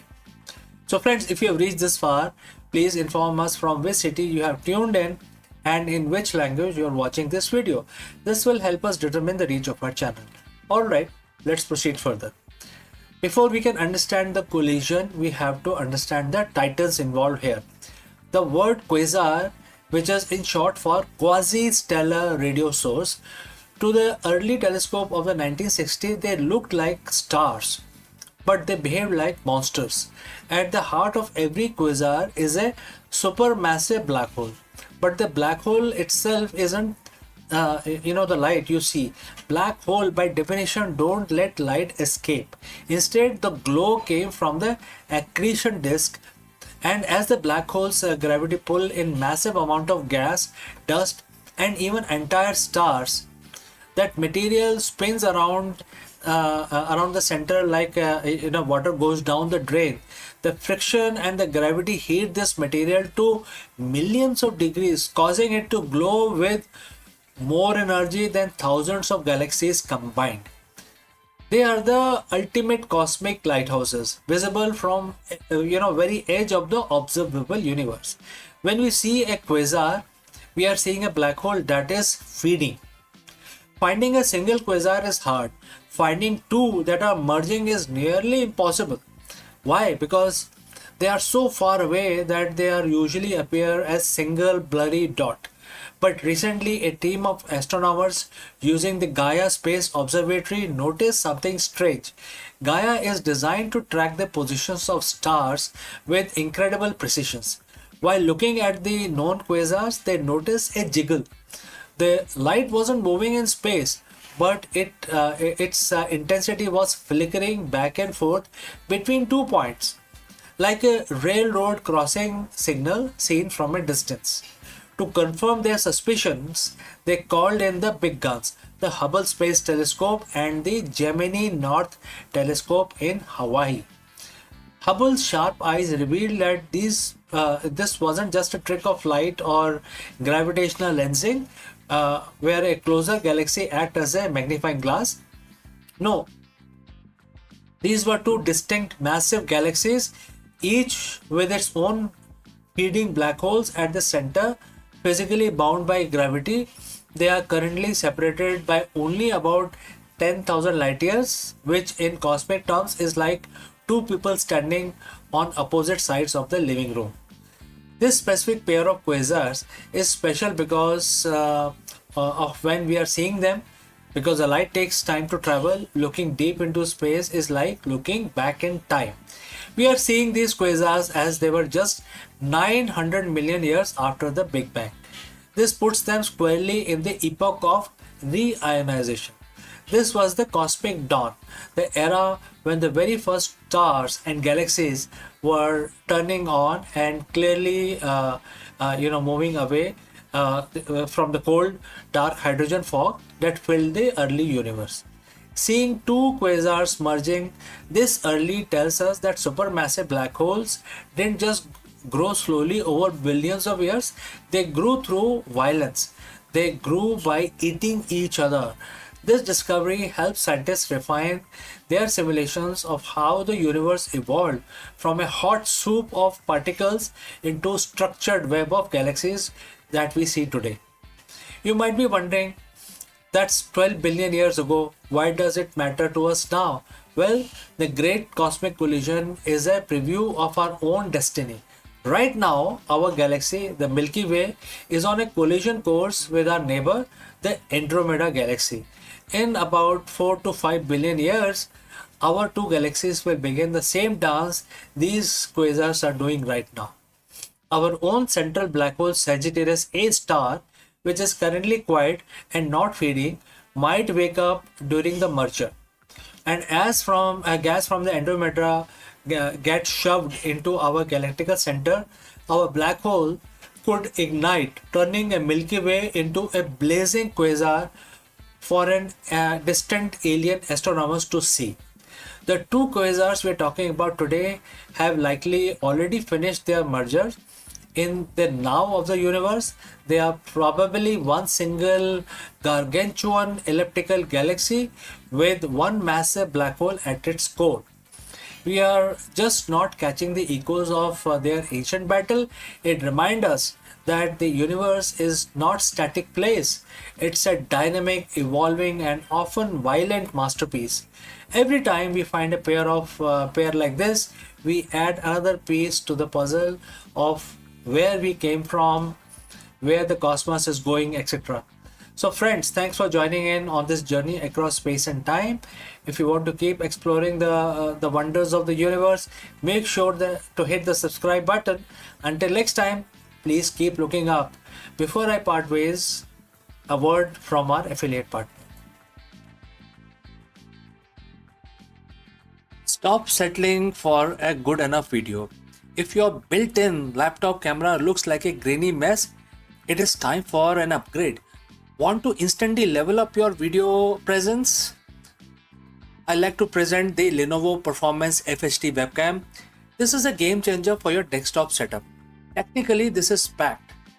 It has a very sensitive RGB sensor, very crisp photographs it takes. Also comes with two microphones on board, which helps you to record very clear voice in stereophonic format. And these microphones are very sensitive. You can actually move away from the camera up to 2 meters and these microphones will pick up your voice without any problem. This is a very strong piece. This is very sturdy. Comes with tripod ready. Comes with a very long leash, so it gives you a lot of flexibility to place the webcam wherever you want to keep in your studio. And also it has a swivel base, which is also very handy. So if you want to basically level up your game and you want to pick up this camera at a discount, please click on the link here or scan the QR code. Now let's get back to our video.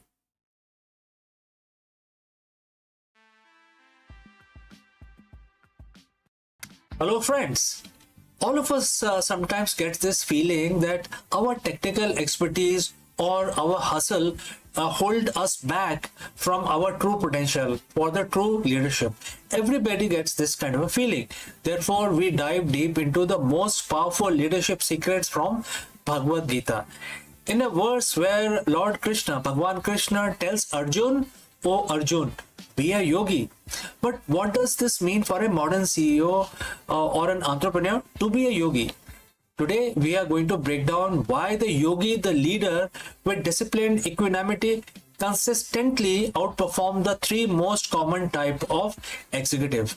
Let's go. In the modern corporate world, we are taught that to win, you must be a specialist. You must be the smartest person in the room, the hardest worker in the office, or the most disciplined follower of the playbook. We obsess over KPIs, data points, and 80-hour work week. But have you ever noticed that even the most brilliant specialists eventually hit a ceiling? They burn out.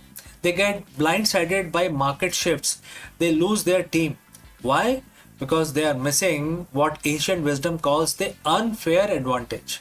Over 7,000 years ago, on a battlefield far removed from the modern glass walled boardrooms, a guide named Bhagwan Krishna gave a piece of advice to a leader in crisis. That advice is found in Bhagavad Gita, chapter 6, verse 46, and it says, quote starts, "The yogi is superior to the ascetic. He is deemed superior even to the man of knowledge, and he is superior to the man of ritual action. Therefore, O Arjun, be a yogi." Today, we are going to translate this ancient code into a roadmap for the 21st century leadership. We are going to explore why a yogi beats a specialist every single time. So friends, if you have reached this far, please inform us from which city you have tuned in and in which language you are watching this video. This will help us determine the reach of our channel. Moving on, what are the different kinds of most common executives? First is aesthetic, which in Sanskrit known as tapasvi. In Gita, tapasvi is someone who practices extreme self-denial. In the corporate world, this is the grind culture CEO. They are the first one in and last one out. They sacrifice sleep, family, health. They believe that if they just suffer more than the competition, they will win. But Krishna warns us, sheer endurance without balance leads to a narrow vision. Number 2 is Jnani, which is the man of knowledge. This is the data-driven specialist, the CEO with Ivy League pedigree and the analytics mind that can spot a trend in a spreadsheet from miles away. They have the facts, but they often lack wisdom. They are paralyzed by the data if the data is missing, and they often struggle to connect with the human element of their business. Number 3 is Karmi, the man of ritual action. This is a process-driven executive. They live by SOPs. They believe that if the ritual of the business, which is the meeting, the reports, different kinds of pyramids, bell curve, if they are followed perfectly, success is guaranteed. But when the world changes, they are too rigid to pivot. Bhagwan Krishna says yogi is better than all three. Why? Because the yogi CEO is a leader who has mastered their inner environment. They don't just possess knowledge, they possess clarity. They don't just work hard, they work purposefully. They don't just follow process, they follow a vision. A yogi's unfair advantage is equanimity. Think about the last time your company faced a crisis. Did you react out of fear?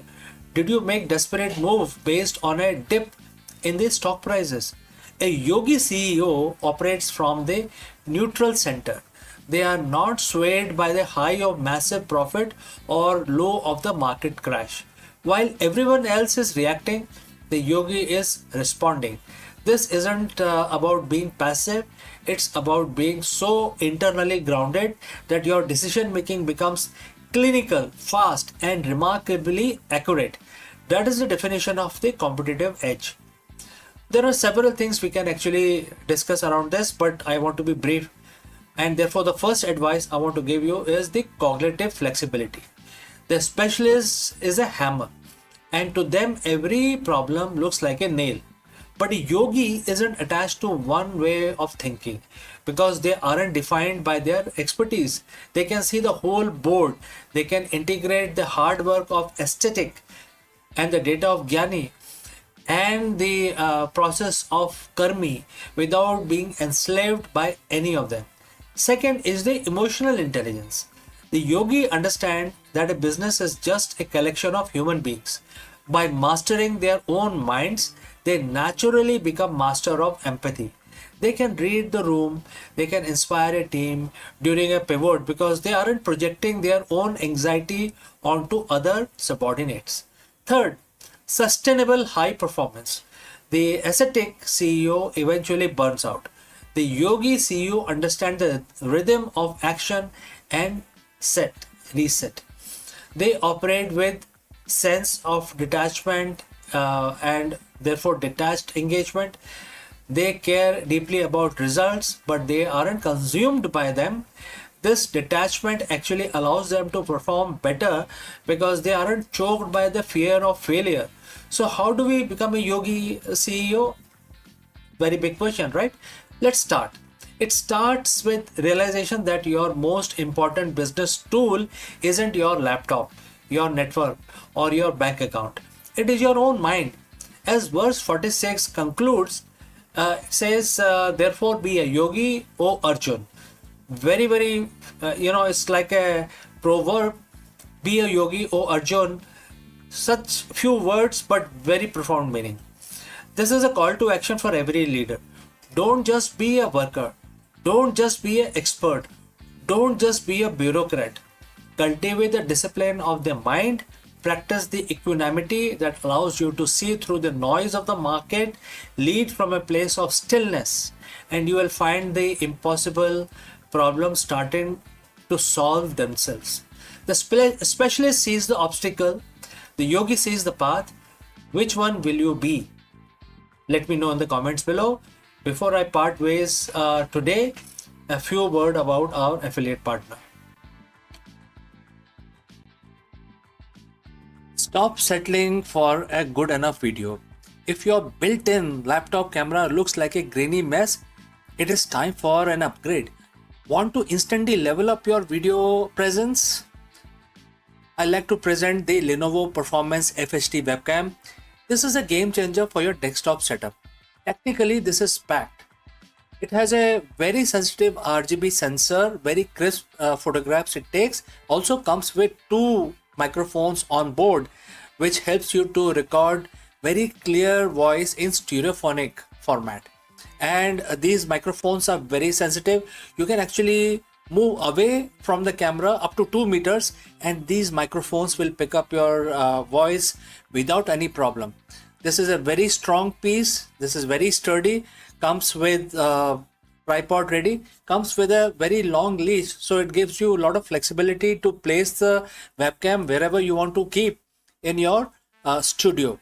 And also it has a swivel base, which is also very handy. So if you want to basically level up your game and you want to pick up this camera at a discount, please click on the link here or scan the QR code. Now let's get back to our video. In a world wired by energy, the true revolution isn't about roaring engines or the blazing rocket. It is a silent spark inside a battery. From powering our phones to propelling electric dreams, the next generation of batteries promises not just a longer life, but a cleaner, smarter, and more sustainable future. The hum of the progress is quiet, but its impact will echo across the industries and civilization. So let's find out more about this. In the quiet laboratories of universities and research center, a revolution is unfolding. One that doesn't roar like a rocket launch or dazzles like a meteoroid shower, but instead hums softly in the background of our daily lives. It is the revolution of batteries, the hidden engines of modern civilization. From the phone in your pocket to the car in your driveway, from the solar panel on rooftop to the satellite orbiting Earth, batteries are the invisible lifeblood of our technological age. And now, new research suggests that the new wave of breakthrough could transform energy storage efficiently, sustainability, and the way that ripple across the society. For decades, lithium ion batteries have been the reigning champion. They powered that smartphone revolution, enabled electric vehicle, and made renewable energy more practical. Yet, their limitations are becoming increasingly clear. They degrade over time, rely on scarce materials like cobalt, and struggles to store the enough energy for the demand of a world racing towards the electrification. So the urgency of the climate change and the global push for cleaner energy have turned batteries innovation into one of the most critical scientific frontier of 21st centuries. So recent advances point to several promising directions, and the solid state batteries, for instance, replace the flammable liquid electrolyte with the solid materials and offering greater safety and higher energy and of course that energy with density. So imagine an electric car that charges in minutes and drives for 1,000 kilometers without refueling. Sounds good, na? So, the researchers are also exploring sodium ion batteries, which use abundant salt instead of lithium, and potentially decrematizing the excess of energy storage by reducing cost and reliance on geopolitical sensitivity in supply chains. So, meanwhile, the flow battery is a large system where the energy is stored in the liquid tank could revolutionize the grid storage, allowing renewable energies from wind and solar farms to capture and the release that steadily, and even when the sun sets or the wind dies down. So, efficiency is another frontier. Scientists are experimenting with nanomaterials that allow iron to move more freely, reducing energy loss and extending battery life. Other are designed like self-healing electrodes that repairs the microscopic cracks and prolonging the lifespan of the device. Sustainability, yes, very, very important. So that too is at the heart of this revolution. So recycling technologies are being developed to recover valuable metals from the old batteries and recreating circular economies where the waste become raw material for the next generation of the storage. So the implications are definitely profound.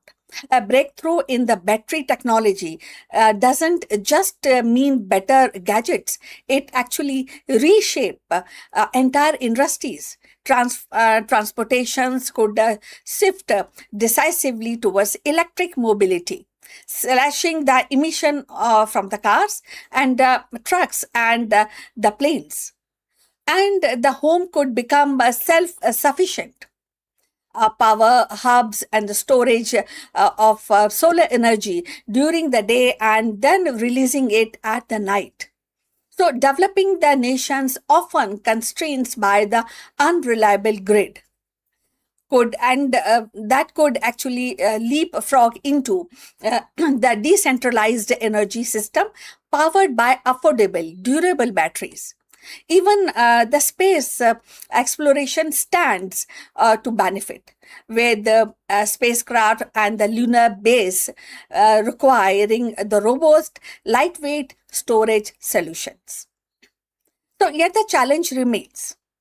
So, scaling laboratories' success into the mass production is the notoriously difficult, and the cost must be driven down, supply chain secured, and the safety ensured. So, the story of the battery breakthrough is not one of that single inventions, but a countless incremental steps. So each building on the last and each bringing us closer to the world where the energy is clean, abundant, and accessible. So in the end, batteries are more than just a storage device. They are enablers of possibilities. So they hold within them the promise of sustainable future, where the human ingenuity aligns with the planetary needs.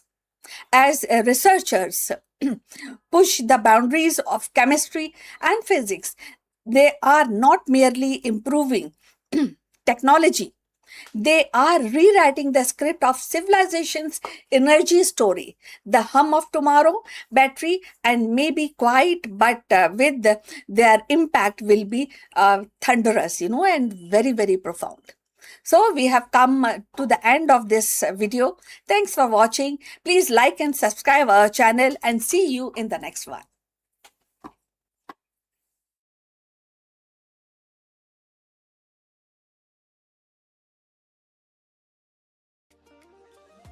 The vast expanse of India's mythological and spiritual heritage, Jamadagni emerges as a figure who embodies both wisdom and strength.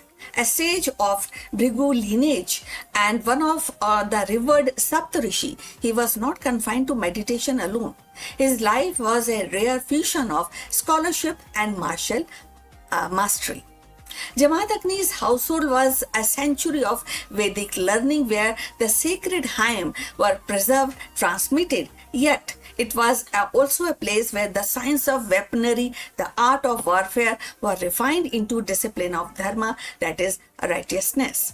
His bow, Saranga, and his knowledge of Dhanur Veda symbolize the union of intellect and arm, teaching the weapon are not instrument of conquest but the guardian of righteousness.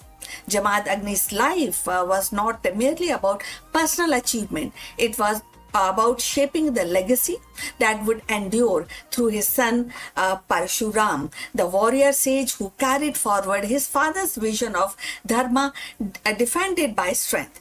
Thus, Jamadagni stands at the crossroad of meditation and battlefield, of the scholarship and strategy, reminding us that the true greatness lies in the harmonizing wisdom with power. In the tapestry of ancient Indian tradition, Jamadagni stands as a figure of profound duality. At once a sage immersed in spiritual wisdom, and the other part he is the master of martial science. His life reflects the delicate balance between pursuit of knowledge and the necessity of defense, between the serenity of meditation and the discipline of warfare. Jamadagni's contribution to the science of weaponry and the art of warfare are legendary. As a descendant of great sage Bhrigu, he inherited not only the spiritual insight but also a deep understanding of martial techniques. Ancient texts describe him as a custodian of Dhanur Veda, a branch of knowledge that encompass the use of bow, arrow, and divine weapons. His bow, Saranga, became the symbol of his mastery, later passed on to his son Parshuram, who wielded it into a campaign against the Kshatriyas. Jamadagni's teaching emphasized discipline, precision, and the ethical use of force that is also applies on warfare. It was not just for the conquest, but for the protection of dharma, which is righteousness. In this way, he elevated martial science into a sacred art and inseparable from moral responsibility. The bow of dharma can be seen in the modern cybersecurity and AI governance. Our digital weapon, algorithms, data, and code must be aimed at protecting truth, justice, and not the exploitation. The legacy reminds us that the technology is powerful only when aligned with the ethical purpose. So if you have reached this far, please inform us from which city you have tuned in and in which language you are watching this video. This will determine the reach of our channel. So going forward, yet the Jamadagni was not merely a warrior sage. His spiritual and scholarly contribution are equally profound. As one of the world's revered Saptarishi, he played a vital role in preserving and transmitting the Vedic knowledge. His devotion to meditation or spirituality made him a beacon of righteousness. His household became the center of learning. Legend recounts his ability to command nature itself, receiving boons from Surya, the sun god, and harnessing the divine cow, Kamdhenu, which symbolize abundance and substance. These stories reflect his stature as a sage who could bridge the material and the spiritual, guided by, and definitely that will help in guiding humanity towards balance. This was very important in the context of making the balance.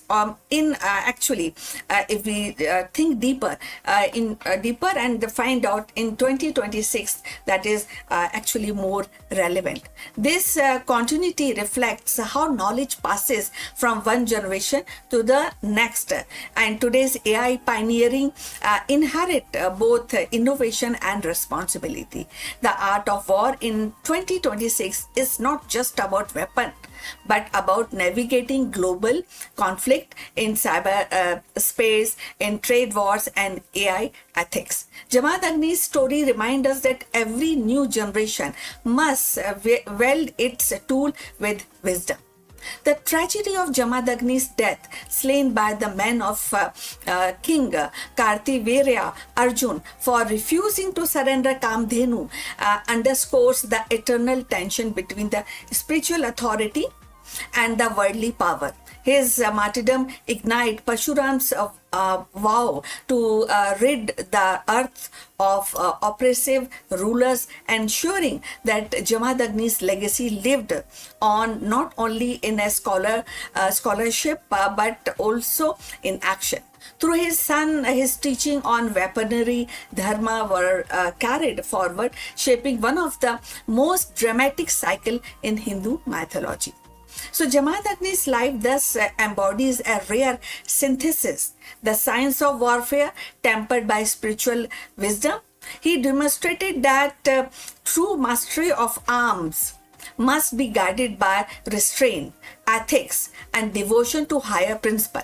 His scholarly contribution ensured the continuity of Vedic tradition, while his martial legacy empowered future generation to defend righteousness. And him, the sage and the warrior, were not opposite, but actually it is kind of a two-face of one life dedicated to preservation of dharma, that is righteousness. Now, if we see in the context of 2026, this mirrors actually how nations and corporations debate the ethical use of AI autonomous weapon. Just as Jamadagnis insisted on restraining, today's leaders grappled with ensuring AI-driven defense system remain accountable to human values. So Jamadagni's life is a reminder that the pursuit of wisdom and the mastery of strength are not opposite paths, but a complementary one. As sage, he safeguarded the Vedic tradition, nurtured the scholarship and the spiritual discipline. As a master of weaponry, he elevated warfare into a sacred science, teaching that arms must serve the righteousness rather than ambition. His martyrdom at the hand of worldly power underscores the kind of softness of spiritual authority. Yet, through Parshuram, his legacy endured and ensured that righteousness would always find a defender. So in Jamadagnis, we see the rare union of scholar, warrior, and meditation, and of course the meditation and the battlefield. His contribution continues to inspire, remind us that the true greatness lies not in domination, but in harmonizing knowledge with the responsibility and strength with virtue.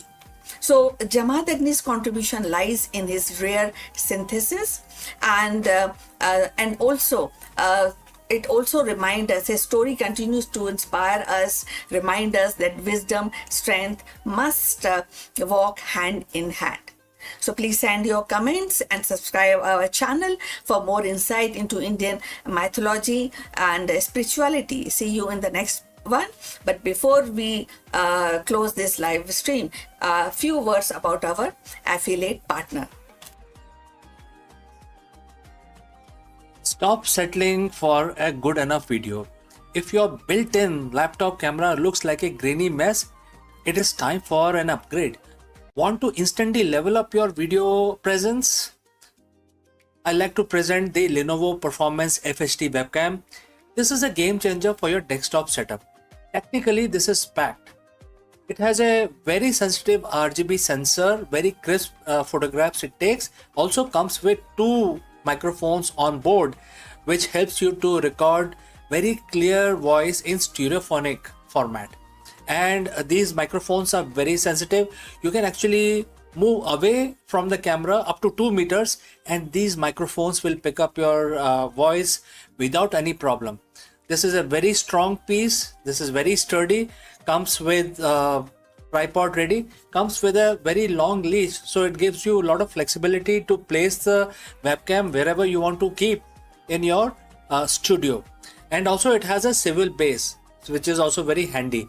So if you want to basically level up your game and you want to pick up this camera at a discount, please click on the link here or scan the QR code. Now let's get back to our video.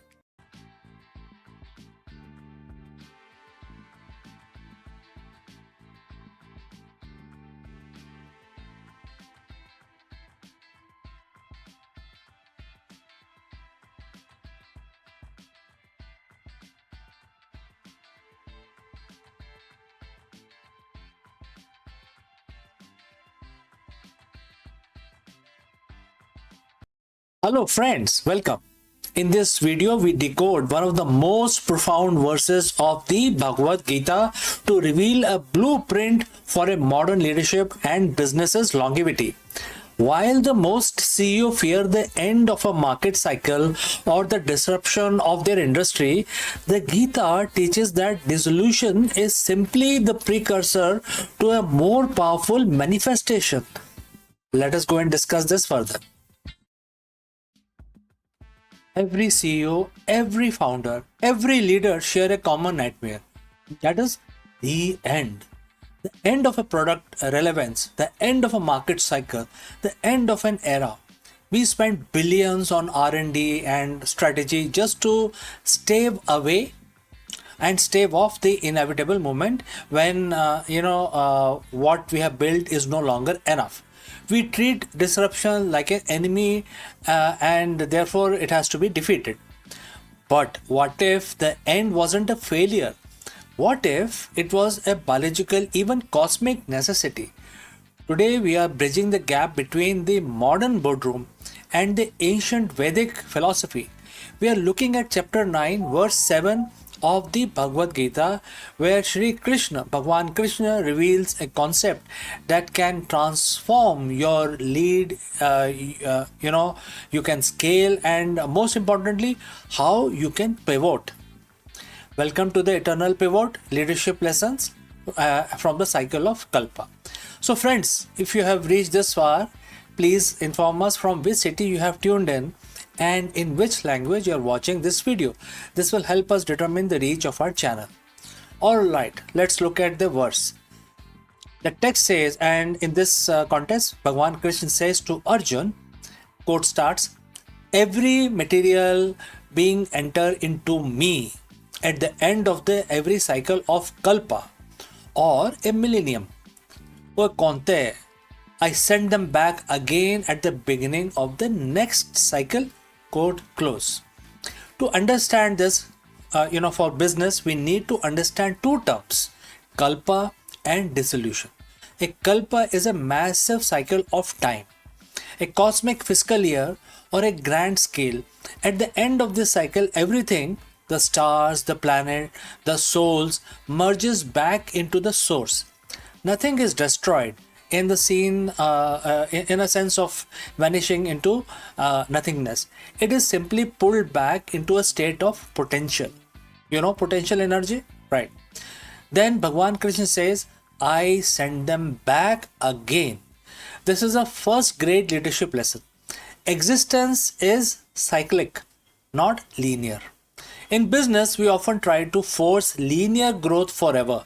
But the Gita reminds us that everything that manifests must eventually be pulled back into the source, which is the core idea, the raw talent, the capital, etc., before it can be projected outward again in a better, more evolved form.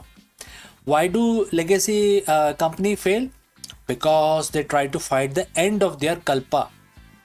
Think of Kodak, Nokia, or Blockbuster. They viewed their current form, their specific product as permanent. When the cycle ended, they resisted the pullback to the source.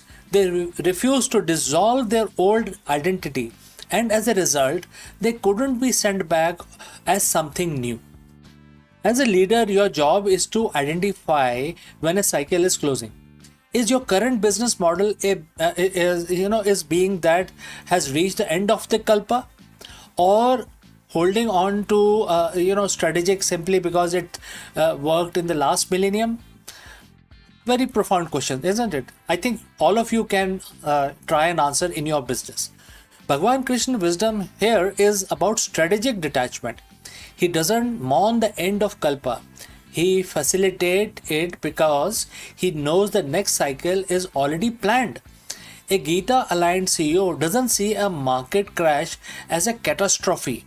They see it as the universe clearing the whiteboard for a new, more efficient design. So, how do you apply this? We call it the eternal pivot. The eternal pivot is the ability to withdraw your energy, resources, and talent from a dying cycle and bring them back to the source, which in your case is your core purpose. When you pivot, you aren't changing who you are changing how you manifest. There are several things that you need to take care. First, identify the end of the cycle signal. High customer acquisition cost, stagnation in innovation, or a shift in the cultural values. These aren't just problems, they are the kalpa signals. Number two, embrace the dissolution. Don't just fix a broken department. Sometimes you have to dissolve it completely. Let the talent and the capital return to the center. Number three, remanifestation. Ask yourself, if you were starting from scratch today with the wisdom of the past, what would I send back into the world? This is exactly what Krishna does. He doesn't just repeat the previous cycle. He sent beings back again, fresh, renewed, and ready for the new era. Leading from the verse 7 means leading with a cosmic perspective. It removes the ego from the pivot. If you believe you are your current product, a pivot feels like a personal death. But if you see yourself as the facilitator of the cycle, like Bhagwan Krishna of your organization, then the pivot becomes your greatest act of creation. You become a leader who's unshakable. When the industry is in chaos, you are calm because you understand the mechanics of the kalpa. You know that for something to be born, something must first return to the source. You aren't just managing people, you are managing the rhythm of evolution.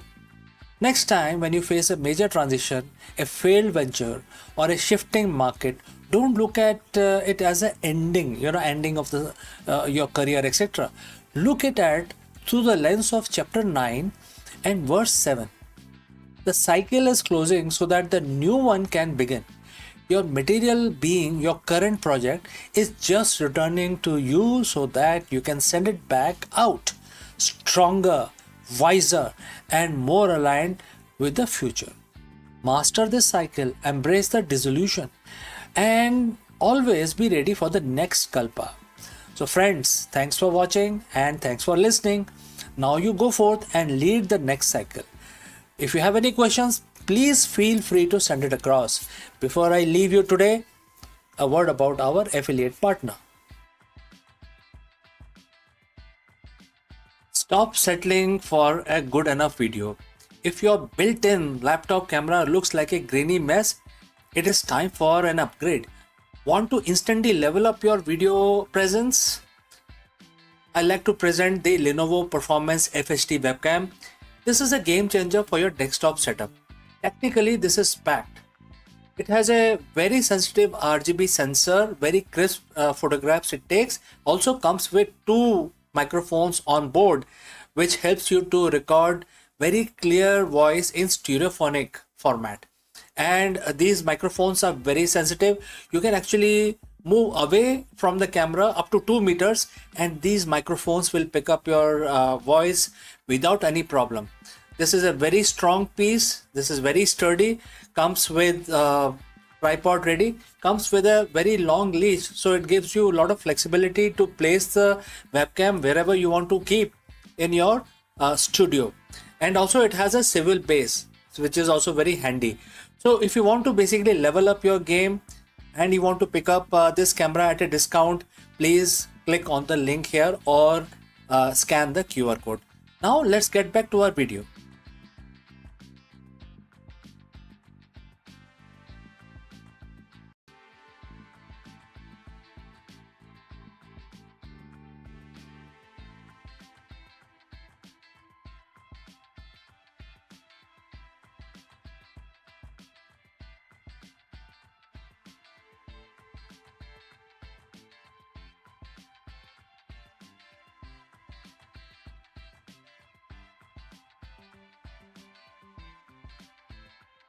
In every cafe, the ritual of espresso feels like alchemy.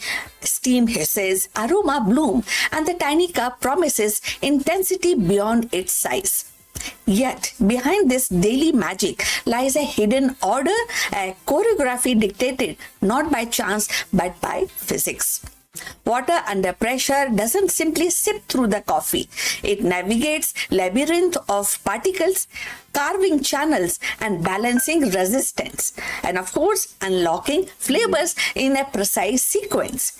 The perfect shot, that exclusive harmony of sweetness, acidity and bitterness, is less an accident of artistry than a triumph of fluid dynamics. To understand the espresso is to glimpse the invisible law that governs the flow, pressure, extraction, and where the science and the taste coverage in a single sip. So let's find out more. In the quiet hum of cafe, where the hiss of steam and the clink of porcelain cups form a familiar symphony, lies a mystery that has puzzled baristas and scientists alike. Why is espresso is so difficult to make in consistently? So one day the shot is rich, velvety, and crowned with a golden crema. The next it is thin, bitter, or sour. So behind this fickleness is not just art but physics. An intricate dance of water, pressure, and porous coffee grounds. At its heart, espresso is a story of flow. Hot water, driven by 9 bars of pressures, must weave its way through a tightly packed bed of ground coffee, and each particle is tiny labyrinth and offering resistance, redirecting streams and shaping flavor. But here lies the paradox. Coffee grounds are not uniform. They are a chaotic mix of fine dust and larger granules, creating uneven pathways. So water, ever obedient to physics, seeks the path of least resistance. It carves the channel, rushing through the looser pockets while the neglecting dense one. So the result is uneven. Extraction, some grounds surrender their rich oils and sugar, while the other remains stubbornly untouched. So before we go further, if you have reached this far, please inform us from which city you have tuned in and in which language you are watching this video. This will help us to determine the reach of our channel. So let's understand the coffee more. So physicists studying espresso have turned to fluid dynamics and porous media theory to decode this puzzle. They discovered that the grind size and the distributions are critical. Too fine and the bed becomes near solid wall, choking the flow, producing bitterness. Too coarse and the water gushes through and leaving the flavor behind. The sweet spot lies in balance, a grind that allows water to permeate evenly, neither flooding nor suffocating. But the grind alone is not enough. Packing the ground, known as tamping, introduces another layer of physics. A uniform tamp creates a level surface, ensuring pressure is distributed evenly. An unseen tamp tilts the battlefield, encouraging water to rush through one side, creating a dreaded channeling and experiment with this high-speed cameras and sensors have shown how even slightest inconsistencies in tamps can alter the trajectory of water, changing the chemistry of the cup. So temperature too also plays a vital role. Water at 92 or around 96 degrees centigrade extract a soluble compound differently depending on its heat. Sugar dissolve quickly and acids more slowly, and the bitter alkaloid last of all. So a stable temperature ensure these compounds emerge in harmony, producing the balance complexities Expro is known for. So fluctuation, however, is like a timeline. It creates a timeline, and too cool and acidity dominates, too hot and the bitterness overwhelm. So recent breakthrough came when the physicist modeled espresso extraction using computational simulations. They created the coffee bed as a porous medium, alike to soil or sandstone, and applied equation of fluid flow. The model revealed that the consistency improves not by maximizing the extraction, but by accepting the slight reduction. In other words, aiming for 20% of extraction rather than pushing towards 25% yield more reliable results. So this counterintuitive insight reframe the espresso not as a quest for perfection in every particle, but a balance across the whole bed. For baristas, these findings are liberating. So they suggest that the precision tool grinding with uniform burrs and tempers with calibrated pressure machines with stable thermal systems are not luxuries but necessities for consistency. So they also highlight the artistry of restraint. Knowing when to stop purchasing the last drop of flavor and instead embracing the physics of flow. So beyond the cafe, the implication ripples outward. Espresso became a metaphor for complexities in porous system. From oil recovery to geology to drug recovery, delivery to in medicines. The same equation that describe water through coffee grounds can model fluid through tissues or rocks. So in this way, the humble espresso shot connects the morning ritual to scientific frontiers. And so the next time when you sip perfectly balanced espresso, remember it is not just the skill of barista nor the quality of beans, but the invisible hand of physics guiding every drop. So within that small cup lies a universe of equation, a symphony of flow, and the quiet triumph of science over chaos. So in the end, the pursuit of perfect espresso is not simply about taste. It is about harmony between science and ritual. So every shot embodied the law of flow and the resistance, the balance of heat and pressure, the subtle choreography of countless particles yielding their essence to water.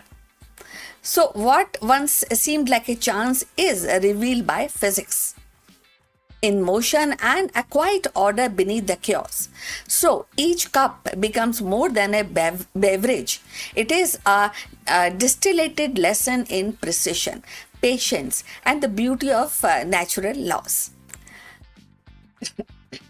So to savor the espresso is the savior of triumph of science made tangible, where the flavor flows as predictably as equation, yet still feels like a magic in the hand. So we have come to the end. Thanks for watching.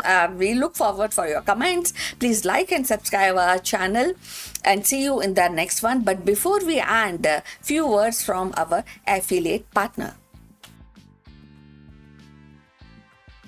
Stop settling for a good enough video. If your built-in laptop camera looks like a grainy mess, it is time for an upgrade. Want to instantly level up your video presence? I like to present the Lenovo Performance FHD webcam. This is a game changer for your desktop setup.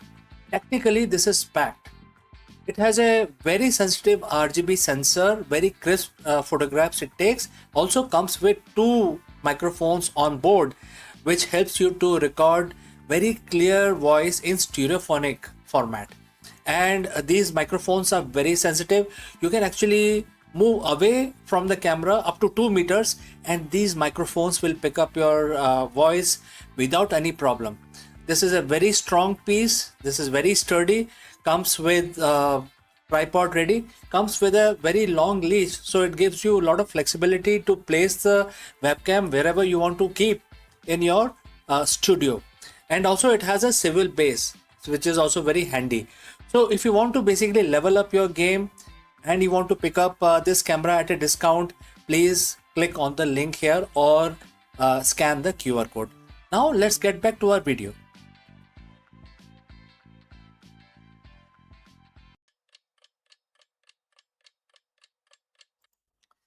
नमस्कार दोस्तों, आप सभी का स्वागत है। आज है बृहस्पतिवार और जैसा कि आप सभी लोगों को पता होगा, ज़्यादातर लोगों को पता रहता है कि बृहस्पतिवार का जो दिन होता है ये भगवान विष्णु के लिए समर्पित होता है। तो आज के दिन हम भगवान विष्णु की पूजा करते हैं, आराधना करते हैं और हर रोज़ की तरह अपना दिन शुरू करने से पहले हम भगवान विष्णु का नमन करेंगे, उनको याद करेंगे। और आप जैसे जानते हैं कि हम हर मंत्र को 11 दफ़ा करते हैं, तो आज भी हम एक बहुत ही आसान सा मंत्र भगवान विष्णु का जो मंत्र है वो 11 दफ़ा हम रिसाइट करेंगे और हम ये काउंटर यूज़ करेंगे। इसमें आप देख सकते हैं कि नंबर आ जाते हैं, तो ये काफ़ी हमें सहायता मिलती है कि हम इसमें देख लेते हैं कि कितनी बार हुआ है। आप जैसा मर्जी चाहे वैसा कर सकते हैं। आप उंगलियों का यूज़ कर सकते हैं, आप माला का यूज़ कर सकते हैं। आपके जो आपको कंफर्टेबल लगे वैसा करें। तो चलिए हम अपनी पूजा प्रारंभ करते हैं। आप सब हमारे साथ जुड़ें और इस पूजा में पार्टिसिपेट करें। पहले तो हाथ जोड़ लेते हैं और भगवान विष्णु का नमन करते हैं। ओम नमो वासुदेवाय नमः। ओम नमो वासुदेवाय नमः। ओम नमो वासुदेवाय नमः। ओम नमो वासुदेवाय नमः। ओम नमो वासुदेवाय नमः। ओम नमो वासुदेवाय नमः। ओम नमो वासुदेवाय नमः। ओम नमो वासुदेवाय नमः। ओम नमो वासुदेवाय नमः। ओम नमो वासुदेवाय नमः। ओम नमो वासुदेवाय नमः। तो दोस्तों, हमारी पूजा आज की समाप्त होती है, तो हम इस वीडियो को बंद करते हैं, लेकिन जल्दी ही दूसरे वीडियो में मिलते हैं। तब तक आपका दिन मंगलमय हो, शुभ हो। नमस्कार।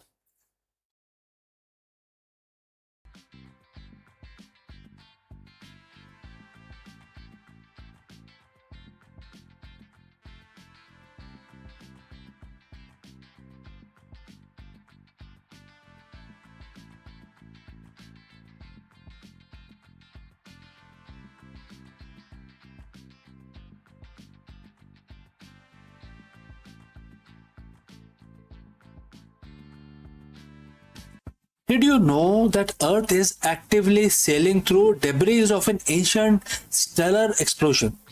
Scientists drilling deep into tens of thousands of year old Antarctica ice have just confirmed a mind blowing cosmic secret. Our solar system is traveling through radioactive cloud left behind by an ancient supernova. In this video, we break down an incredible discovery made by international research team. By analyzing pristine ancient ice layers in Antarctica, scientists detected traces of iron 60, a rare radioactive isotope that only forms during a supernova. Let us explore this further. Antarctica, it is the coldest, driest, and most isolated continent on Earth. For centuries, we have treated it as a pristine time capsule of our own planet's history. But recently, an international team of scientists drilling deep into the ancient ice sheets uncovered something that doesn't belong to Earth. In fact, it doesn't even belong to our solar system. Deep within the tens of thousands of years old ice layers, researchers found a steady, undeniable influx of a rare radioactive space dust. And the data tells us a story that sounds like straight up science fiction. Right now, you are actually sitting here watching this video. Our planet is sailing directly through a radioactive debris of an alien supernova. We aren't just looking at the remnant of the dead star through our telescopes anymore. We are actively breathing them in. We are traveling through cosmic cloud of stellar wreckage. So friends, if you have reached this far, please inform us from which city you have tuned in and in which language you are watching this video. This will help us determine the reach of our channel. Alright, let's proceed further. How did scientists figure this out from a block of ice? What exactly is lurking in the cosmic cloud? And should we be worried about radiation? Let's break it down. To understand how we know this, we have to look at the specific cosmic fingerprint. An isotope known as iron 60. Now, normal iron is incredibly common on Earth and also on Moon, and also on Mars and other rocky planets, also rest of the solar system. It's in our own skyscrapers, our cars, and hemoglobin carrying oxygen through the blood right now. But iron 60 is a different one. It's a radioactive cousin of normal iron, packing 4 extra neutrons in its nucleus. And here is the thing about iron 60. It is not native to Earth. It cannot be naturally produced by any geological or chemical processes on our planet. It can't even be cooked up by a normal process inside our sun. There is only one place in the universe with the chaotic energy, extreme pressure, and the mind-boggling temperatures required to forge iron 60. The heart of a dying massive star during a supernova explosion. When these stars explode, they blast out heavy elements across light years of empty space like a cosmic shrapnel. But here is the real kicker. Iron 60 is radioactive and it has half-life of about 2.6 million years. Now 2.6 million years might sound like a long time, but in cosmic terms, in a universe which is 13.8 billion years old, that's a blink of an eye. If iron 60 had been on Earth when our planet formed 4.5 billion years ago, every single atom of it would have decayed into a stable nickel billions of years ago. There should be zero iron 60 left on Earth, and yet we just found it. Fresh, undecayed, and perfectly preserved in the snow of Antarctica. So how do we catch this space dust? You use the cleanest net on Earth, the Antarctica ice sheet. Because Antarctica experiences almost no industrial pollution, and because its snow accumulation builds neatly layer by layer, century after century, it acts like a giant frozen hard drive. logging everything that fall from the sky. An international research team took samples of the snow and ice dating back tens of thousands of years. They carefully melted it down, filtered it, and ran it through incredibly sensitive piece of machinery called the accelerator mass spectrometer. They weren't looking for pounds of stuff, they were hunting for individual atoms. And against all odds, they found them. Scattered through the snow layers with layers was light but steady rain of iron 60. But finding it wasn't even the biggest surprise. The real shocker was where they found it in the timeline. In the past, scientists had found deep sea sedimentation, containing iron 60 from millions of years ago, indicating that Earth passed near a supernova in the distant past. But these spikes died down. The Antarctica ice core showed something fundamentally different. The influx of iron 60 hasn't stopped. It is happening right now. The snow that fell just a few thousand years ago and the snow falling today carries this interstellar signature. This means Earth isn't just looking at the ghostly echoes of an old explosion. We are actively driving through the debris cloud right now. So, what is this cloud we are sailing through? Astronomers call it the Local Interstellar Cloud, or the LIC for short. It's a massive structure of gas and dust spanning about 30 light years across. For the past several thousand years, our entire solar system, which is Sun, Earth, Mars, all of us have been plowing through the cloud at a staggering speed, roughly about 50,000 miles an hour. For a long time, we didn't know exactly what the local interstellar cloud was made of or where it came from. But thanks to the Antarctica ice data, we finally have the answer. The LIC is the literal edge, the expanding shock wave of an ancient supernova, or potentially a cluster of supernovae that exploded millions of years ago in our cosmic neighborhood. Imagine a firework exploding in the sky. Long after the bright flash fades, a ring of smoke keeps expanding outward through the air. Our solar system has essentially driven right into the expanding ring of cosmic smoke. As our planet moves through it, Earth's gravity sweeps up the heavy dust particles, dragging them through our atmosphere, where they gently settle into the polar ice. Now, hearing these words like radioactive space dust and alien supernova debris might make you wonder, are we in danger? Is this radioactive cloud threatening the life on Earth? The short answer is no. We are perfectly safe, and we have two incredible shields to thank for it. The first shield belongs to our sun. It's called the heliosphere. The sun constantly blows out powerful streams of charged particles known as solar wind. This wind creates a gigantic magnetic bubble that surrounds the entire system. As we sail through local interstellar cloud, the heliosphere acts like the bow of a ship, deflecting the vast majority of interstellar gas, cosmic rays, and dangerous radiation around us. Only the heaviest, densest bit of matter, like tiny grains of dust laced with iron 60, have enough momentum to punch through the heliosphere and make it to the inner solar system. And the tiny fraction of the dust that does make it to Earth has to face our second shield, our atmosphere and magnetic field. By the time these atoms drift down to the surface of Antarctica, they are also incredibly sparse that they pose absolutely zero health risk. Instead of a threat, this cloud is a gift. It's an unprecedented scientific gold mine.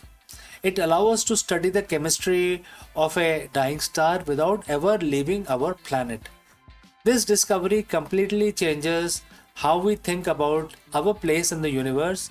We often view our solar system as an isolated, peaceful bubble, completely cut off from the chaotic deep space beyond. But the Antarctica ice has shattered that illusion.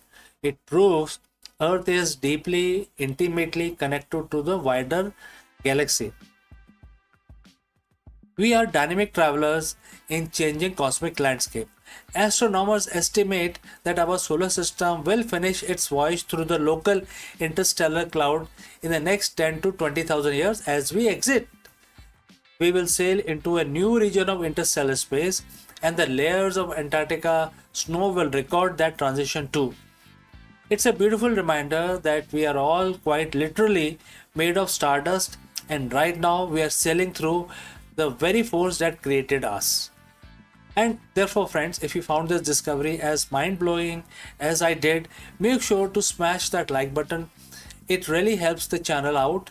Let me know in the comments below, how do you feel to know that you're breathing an ancient supernova dust right now? Don't forget to subscribe for more fascinating space breakdown, and I will see you very soon in the next voyage, my friends.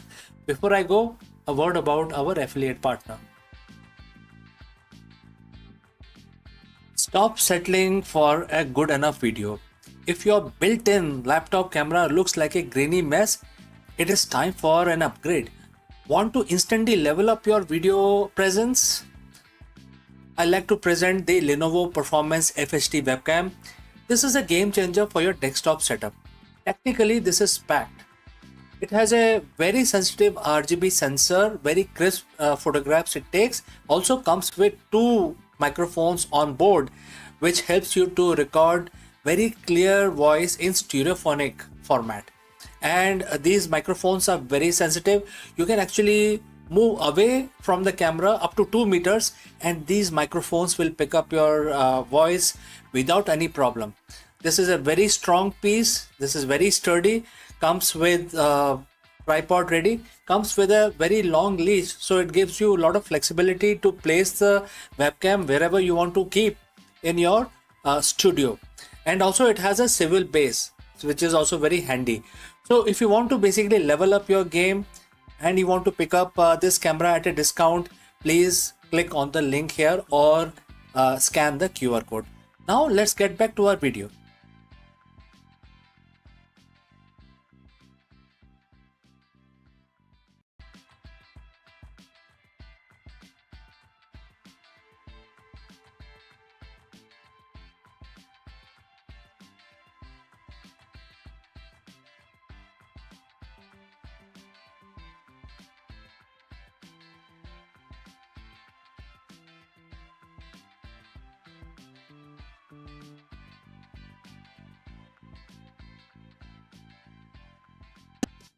Hello friends, Ferrari has officially entered the electric era with an all-new Ferrari Luce. In this video, we take an exclusive first look at the Maranello's first fully electric car, a $640,000 four-door super sedan that challenges everything we thought we knew about the electric car performance. Can a battery-powered Ferrari still delivers that legendary prancing horse soul? Is the $640,000 price tag justified? We analyze how the Luce compares to the Puro Sangu and other luxury EVs, and why the Ferrari's move to electric is far more calculated than just chasing trends. Whether you are a die-hard V12 pursuit or an EV enthusiast, this is the most important Ferrari launch of the decade. Let's go and discuss this further. For decades, the name Ferrari has been the synonym with one thing: the raw scream of the combustion engine. From the legendary V12 to the high-strung V8s, Maranello defined the supercar felt like. You know what it really means to have a supercar. Therefore, people used to say that I own a Safari. But today, the history book has been rewritten. Ferrari has officially unveiled the Luce, their first ever fully electric vehicle. It's a bold $640,000 statement that they aren't just joining the EV race, they intend to lead it. But can a battery-powered car truly capture the prancing horse soul? Today we are breaking down everything you need to know about the most controversial, technologically advanced and expensive car Ferrari has ever produced. So friends, if you reached this far, please inform us from which city you have tuned in and in which language you are watching this video. This will help us determine the reach of our channel. Alright, let's move ahead. Let's get straight to the numbers because they are staggering. The Luce is built on a dedicated EV platform housing a 122 kilowatt hour battery pack. This isn't just an engine swap. This is a ground up engineering. It features 4 electric motors, one for every wheel, producing a combined 1050 horsepower, 1000 horsepower. That's enough to propel this 5-seat Grand Tourer from 0 to 100 kilometers per hour in just 2.5 seconds. To put that in perspective, it is faster than V12 powered by Puro Sangue. The drive system is rear biased for that classic Ferrari handling feel, with the rear motors capable of putting down 843 horsepower on their own. And for those wondering about the range, it's rated for about 530 kilometers on a single charge. It's clearly built to be usable GT, not just a track toy. The biggest hurdle for an electric sports car is emotion. Without the roar of V12, where is the passion? Ferrari spent 5 years with 40,000 kilometers of testing to answer this question. Instead of playing a synthetic fake engine noise through speakers, Luce use an innovative amplified hum. They place a sensor on the rear axle to capture the actual mechanical vibration of the motor, which are then processed and amplified. It's meant to be an honest mechanical feedback loop that keeps the driver connected to the machine. It's not trying to be a gas engine, it is trying to be the most exciting electric car engine possible. So you might notice the design looks different, and therefore that's because Ferrari collaborated with love from the design firm co-founded by former Apple design chief John Ive. The Luce abandons the classic mid-engine proportion we are used to. It's a 4-door, 5-seat layout with a long wheelbase and a sloping roofline. Up front, you get a clean, fully, full width lightning signature and an illuminated badge instead of a grille. The rear, however, keeps the classic 4-round taillight and aesthetic hidden behind a sleek black panel. It is minimalist, aerodynamic, and depending on who you ask, either a masterpiece of modern design or a massive departure from tradition. Let's step inside the the Apple designed or Apple influenced. And therefore when you get in, it is undeniable. The cabin is minimalist, focusing on 12.5-inch OLED display that mimics analog dials. There is always a clever 10-inch infotainment screen that moves, so both the drivers and passenger can adjust it. Crucially, they have kept a physical toggle for key control, and for the first time ever, you can seat 5 people comfortably in a Ferrari. The rear doors are rear hinged, making accessible incredibly easy. A touch of the luxury that provides this car is meant to be driven every day. So the big question is it worth $640,000? The car isn't just about the specs. It's about Ferrari proving it can survive the electric transition without losing its prestige. It's the second most expensive car in their lineup, trailing only to the Extreme F80. And delivery start this autumn in Europe, while we'll have to wait until spring 2027 to see them on other continents, starting with America and rest of the world. Whether the Luce becomes a future classic or a polarizing experiment, one thing is certain: Ferrari has officially left the age of gasoline behind. And friends, therefore, what do you think? Has Ferrari succeeded, or is this a step too far? Let me know in the comments below.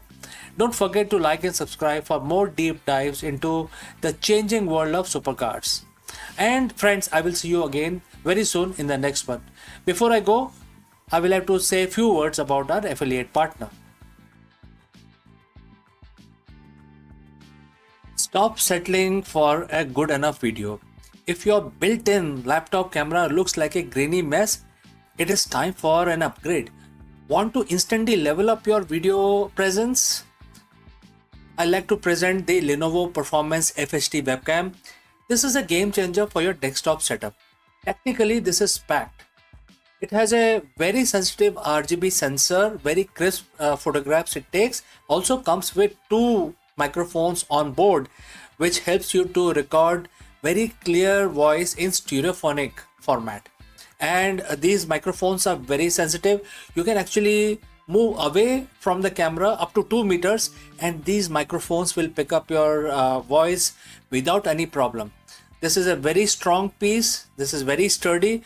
Comes with tripod ready. Comes with a very long leash, so it gives you a lot of flexibility to place the webcam wherever you want to keep in your studio.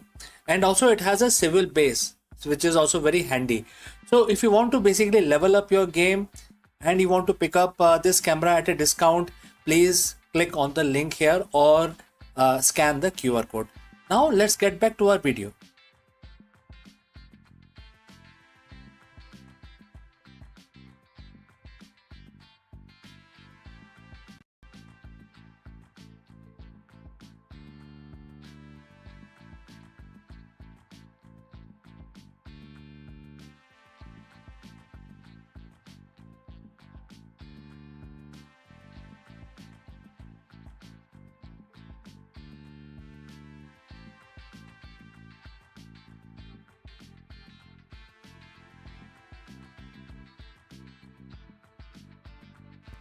Hello friends and namaskar. Is your business strategy built on a foundation of sand? Like a sand castle? I'm sure everybody gets this kind of a feeling and there are no straightforward answers. Therefore, in this video, we dive into a powerful and sobering lessons from Bhagavad Gita and apply its ancient wisdom to the high-stake world of modern leadership.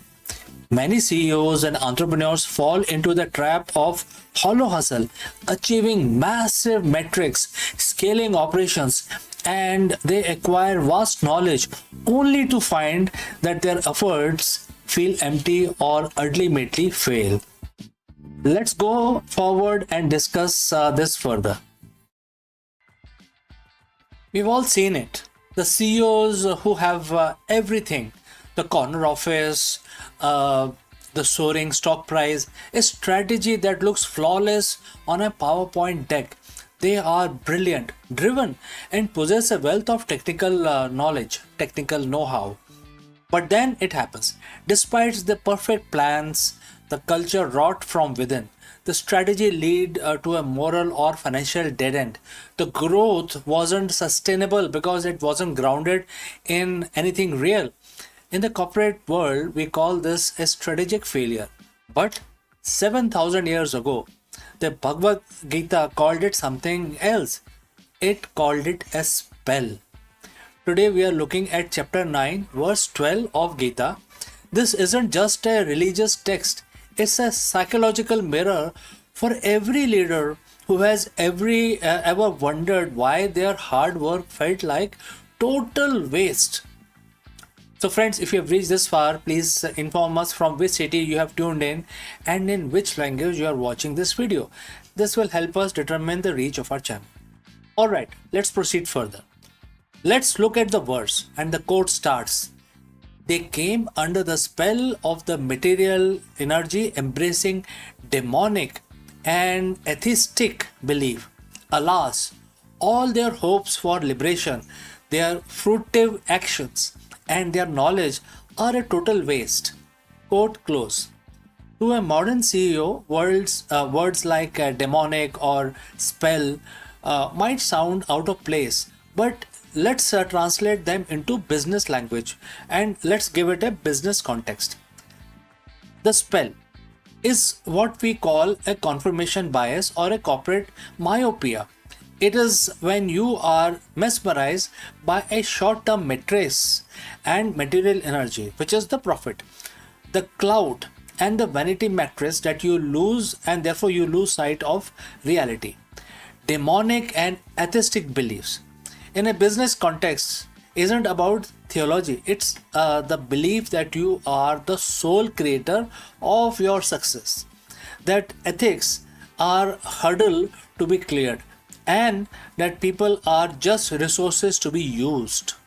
So Bhagavad Gita warns that when a leader operates from this place, three specific things become a total waste. Every CEO, every CEO has a hope for liberation. In business, this is your exit strategy. It's the IPO, the acquisition, the freedom you think you will find once you hit a certain valuation. But verse 12 says these hopes are waste if they are built on demonic foundation. Why? Because if your strategy is driven by ego rather than purpose, you never actually become free. You become a slave to the next quarter, the next competitor, and the next ego driven goal. You aren't leading a company, you are running a treadmill that has no off switch. Next, Gita mentions fruitive action. This is the heart of every business. The execution, the marketing campaign, the R&D, and the pivots. We have seen CEOs execute brilliant fruitive actions that lead to disasters. Think of massive corporate scandals of the last decade. Those leaders were smart. Their actions produce fruits, which is, in other words, money. And therefore, this is all short terms. But because those actions embrace atheistic belief, meaning they ignored the universal laws of integrity and service, the fruits was poisonous. The result? Total waste, lawsuits, bankruptcy, and destroyed reputation. This is the most painful part for a leader. The Gita says your knowledge is a total waste. You might have an MBA from Harvard.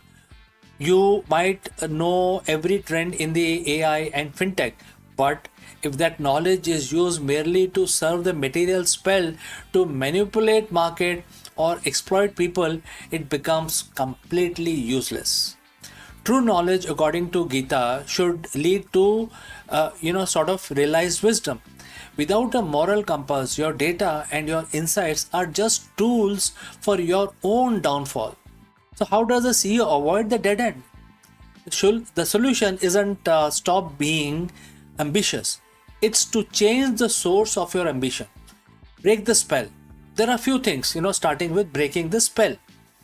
Audit your motivations. Are you doing this for the material energy, which is ego/status, or for the dharma, which is purpose and duty? So you must ask this question. Second, reject the demonic models. Stop seeing your business as a machine and start seeing it as an ecosystem that must add value to the world. Third, validate your knowledge. You must ensure your strategy passes the integrity test. If your plan requires you to abandon your value to succeed, the Gita tells you right now it will be a total waste. Lead with purpose and your actions will finally bear fruit that lasts longer. So friends, what do you think about this? Thanks for watching. If this ancient perspective or on the modern leadership resonate with you, hit the subscribe button, share this video with leaders who need to hear this, and I will take your leave today only to catch you again in the next one. Before I go, a word about our affiliate partner. Stop settling for a good enough video. If your built-in laptop camera looks like a grainy mess, it is time for an upgrade. Want to instantly level up your video presence? I like to present the Lenovo Performance FHD webcam. This is a game changer for your desktop setup. Technically, this is packed. It has a very sensitive RGB sensor, very crisp photographs it takes. Also comes with 2 microphones on board, which helps you to record very clear voice in stereophonic format. and these microphones are very sensitive. You can actually move away from the camera up to 2 meters, and these microphones will pick up your voice without any problem. This is a very strong piece. This is very sturdy. Comes with tripod ready. Comes with a very long leash, so it gives you a lot of flexibility to place the webcam wherever you want to keep in your studio. And also it has a swivel base, which is also very handy. So if you want to basically level up your game and you want to pick up this camera at a discount, please click on the link here or scan the QR code. Now let's get back to our video.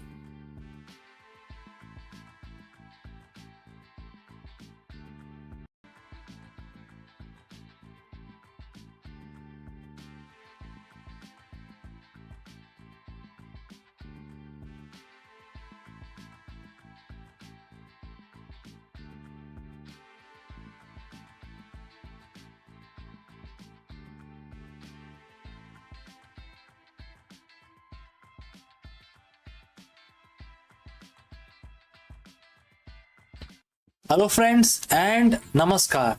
Something very serious is happening in the automotive industry, more specifically with Honda. I'm sure all of us are Honda fan. Even if you're not Honda fan, then this information is still worthy for you to know. In a historic and shocking financial update, Honda Motors Corporation has just posted its first annual loss in nearly 70 years, reporting a staggering $9 billion deficit, which is equal to about 1.45 trillion yen in EV related charges. In this video, we dive deep into the collapse of Honda's aggressive EV only strategy and its sudden massive pivot back to hybrid technologies. Let us go and discuss this further. For nearly 70 years, Honda has been the gold standard of reliability. Since they first listed on the Tokyo Stock Exchange in the year 1957, they have survived oil crises, global recessions, and shifting consumer tastes without ever posting an annual net loss until now. On May 14th, 2026, the unthinkable happened. Honda Motors Company reported a staggering $9 billion loss tied to its aggressive push into electric vehicles. To put that in perspective, that is not just a bad year, that was a historic industry shaking reversal. Just 3 years ago, Honda was the poster child for all in EV movement. They pledged to stop selling gas cars entirely by 2040. They partnered with tech giants like Sony. They committed billions to massive battery plants in Ohio and Ontario. But today, those plans are in tatters. Projects are being cancelled. CEOs are taking pay cuts. And the EV surge that was supposed to carry Honda into the future has instead driven them into a $9 billion wall. Is this the end of Honda as we know it, or is it a master stroke of survival once again? So friends, if you have reached this far, please inform us from which city you have tuned in and in which language you are watching this video. This will help us determine the reach of our channel. Alright, let's proceed further with our analysis. Today we are breaking down exactly what went wrong and the hybrid lifeline Honda is desperately grabbing to save itself. Let's look at the numbers because they are brutal. Honda operating loss for the fiscal year ending March 2026 was approximately 414 billion yen. For those of you following markets, that's a massive swing from 1.2 trillion yen profit they saw just a year earlier. Where does the money go? It wasn't because the people stopped buying Hondas. In fact, if you strip away the EV investment, their core business and motorcycles and the traditional engines was actually profitable. The $9 billion loss comes from the restructuring charges. And therefore, there are several things that Honda is forced to do. First is write-off. Honda spent billions of building molds, designing software-defined platforms, and setting up the production line for their new Zero Series EV. Number two is the cancellation.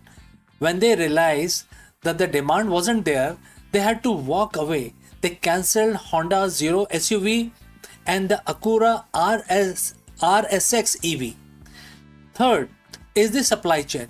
Because they had already made deals with supplier, they now owe billions in compensation for parts they no longer want. And this is what the analysts call a software-defined reality check.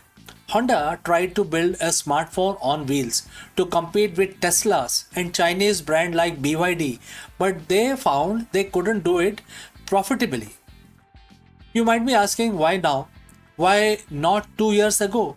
The answer lies in the perfect storm of politics and consumer behavior. In September 2025, the US landscape shifted dramatically. The second administration of President Donald Trump moved quickly to scrap EV tax credit. Suddenly, that $7,500 incentive that made an electric Honda look affordable was gone. At the same time, new tariffs on the imported part made building EV even more expensive. Honda's leadership admitted they misread the room. They expected the US market to stay EV hungry forever. Instead, consumers did something unexpected. They started buying hybrids in record numbers. Even more painful was the situation in China. Honda's official report was refreshingly honest and a bit sad. They admitted they were unable to deliver products that offer value for money better than newer EV manufacturers. In short, they were being out-engineered and outpriced in the world's biggest EV market. The most visible sign of this retreat is in North America. For years, Honda had been touting its Zero Series, the lineup that would define the brand for the 21st century. As of today, 15 billion EVs value chain project in Ontario, Canada has been put on indefinite hold. This wasn't just a factory, it was supposed to be an entire ecosystem from battery materials to assembly. Then there is Sony Honda partnership as well. Remember the Afila? It was a high-tech EV collaboration that was going to use Sony's entertainment system. That project has also hit a massive roadblock, with development and sales effectively halted. To show this severity, Honda's board members are forfeiting their bonuses and the senior executives are taking 25% to 30% pay cuts. This is a company in survival mode. So, what is the plan now? Honda isn't going out of business. They are, performing a massive tactical retreat to higher ground. The ultra efficient hybrid. Instead of 100% EV by 2040, Honda has pivoted. They are now launching 15 new hybrid models globally by 2029. They are focusing on what America and the Indian buyers actually want: large D-segment SUVs and mid-sized sedans that don't need a charging station. They are even retooling their EV battery plants to make smaller, cheaper hybrid batteries instead. What is the goal? The goal to return to the record high profit of 8.9 billion by fiscal year 2029. They are also leaning on their unsung heroes, the motorcycle division. While the car side was bleeding money, Honda's motorcycles, especially in India and Vietnam, are seeing massive growth. In many ways, the humble two-wheeler is subsidizing the survival of the four-wheeler division. So back to our original question. Now, is this the end of Honda?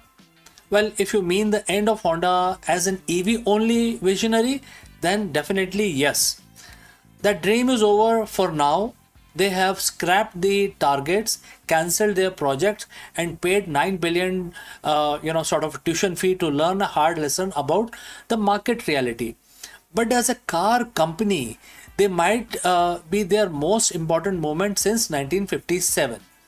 By admitting they were wrong, by being the decisive CEO, and Honda is trying to reclaim its clarity among the total disruption. They are betting that the future isn't the surge of electric cars, but steady hybrid middle path. So, friends, what do you think about this move? Is Honda being smart by retreating, or are they falling behind for good? Let me know in the comments below. Let me know what you feel. If you have any questions, please do not hesitate to send it across. I'm CK. Thanks for watching Akulmach World. I will catch you again in the next one. But before I go, a word about our affiliate partner. Stop settling for a good enough video. If your built-in laptop camera looks like a grainy mess, it is time for an upgrade. Want to instantly level up your video presence? I like to present the Lenovo Performance FHD webcam. This is a game changer for your desktop setup. Technically, this is packed. It has a very sensitive RGB sensor, very crisp photographs it takes. Also comes with two microphones on board, which helps you to record very clear voice in stereophonic format. And these microphones are very sensitive. You can actually move away from the camera up to 2 meters, and these microphones will pick up your voice without any problem. This is a very strong piece. This is very sturdy. Comes with tripod ready. Comes with a very long leash, so it gives you a lot of flexibility to place the webcam wherever you want to keep in your studio. And also it has a swivel base, which is also very handy. So if you want to basically level up your game and you want to pick up this camera at a discount, please click on the link here or scan the QR code. Now let's get back to our video.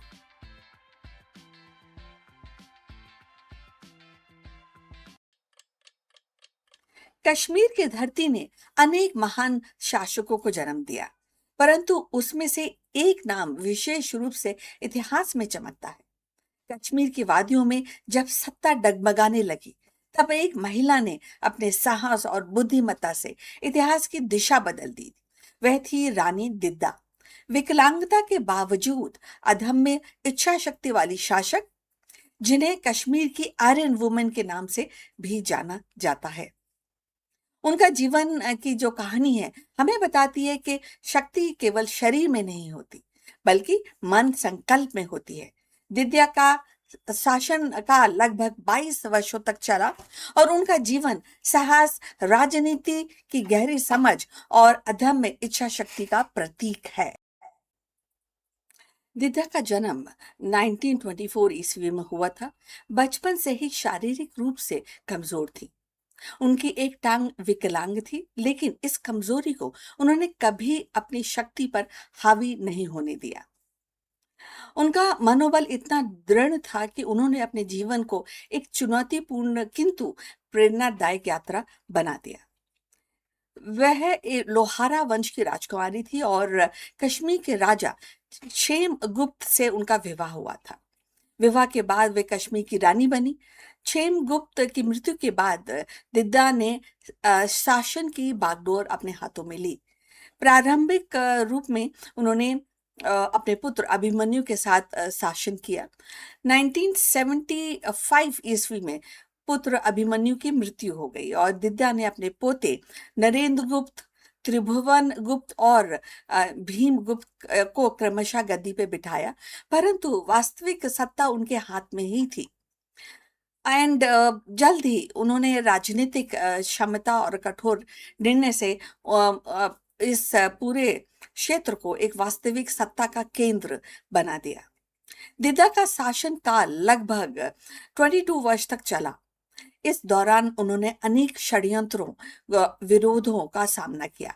दरबार में उनके खिलाफ कई बार विद्रोह हुए, परंतु उन्होंने अपनी चतुराई और कठोर नीतियों को के साथ उन सभी को परास्त किया। कहा जाता है कि उन्होंने अपने विरोधियों को समाप्त करने के लिए कोई भी एक्चुअली संकोच नहीं किया, चाहे वो दरबारी हो या उनके रिश्तेदार।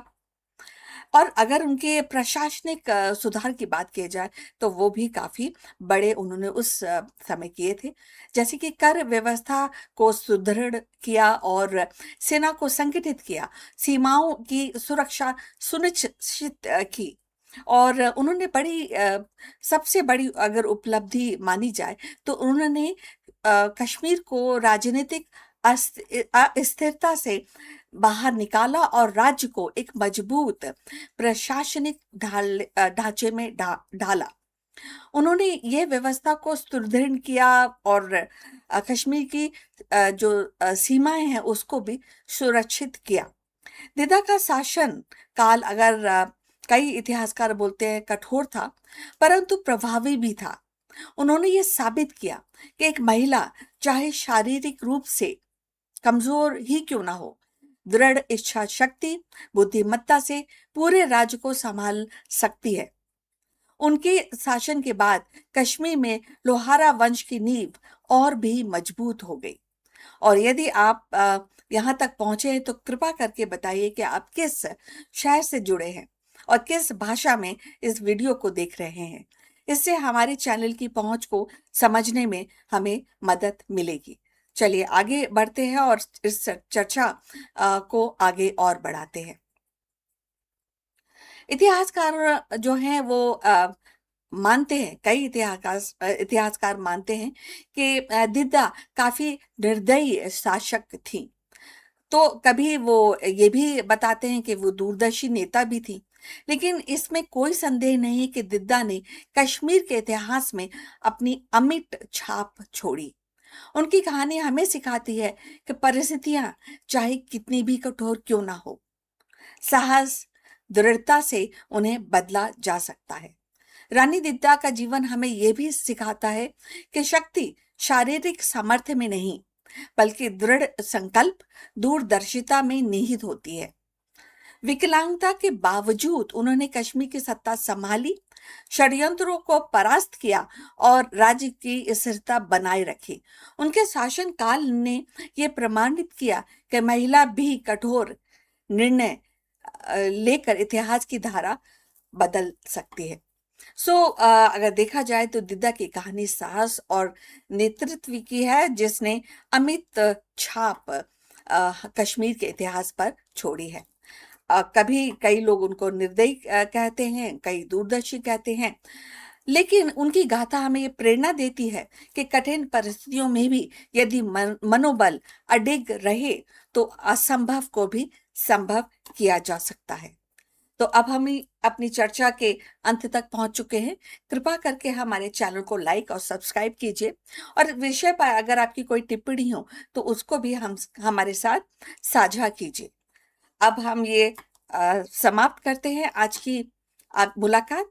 आपसे फिर बहुत जल्द मुलाकात होगी। तब तक अपना ख्याल रखिए। नमस्कार।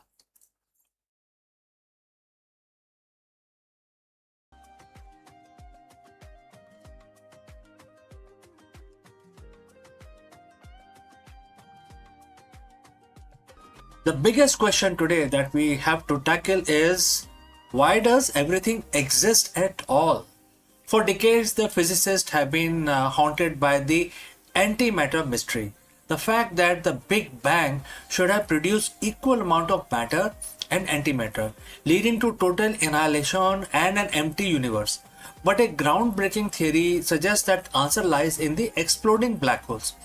In this video, we dive deep into the world of primordial black holes, PBH, tiny high-energy black holes formed seconds after the birth of the universe. Unlike their massive cousins, these tiny titans don't just sit there, they evaporate through Hawking radiation, eventually ending in violent explosions. We will explore how these cosmic firecrackers may have tipped the scale, creating the slight excess of matter that allowed stars, planets, and humans to form.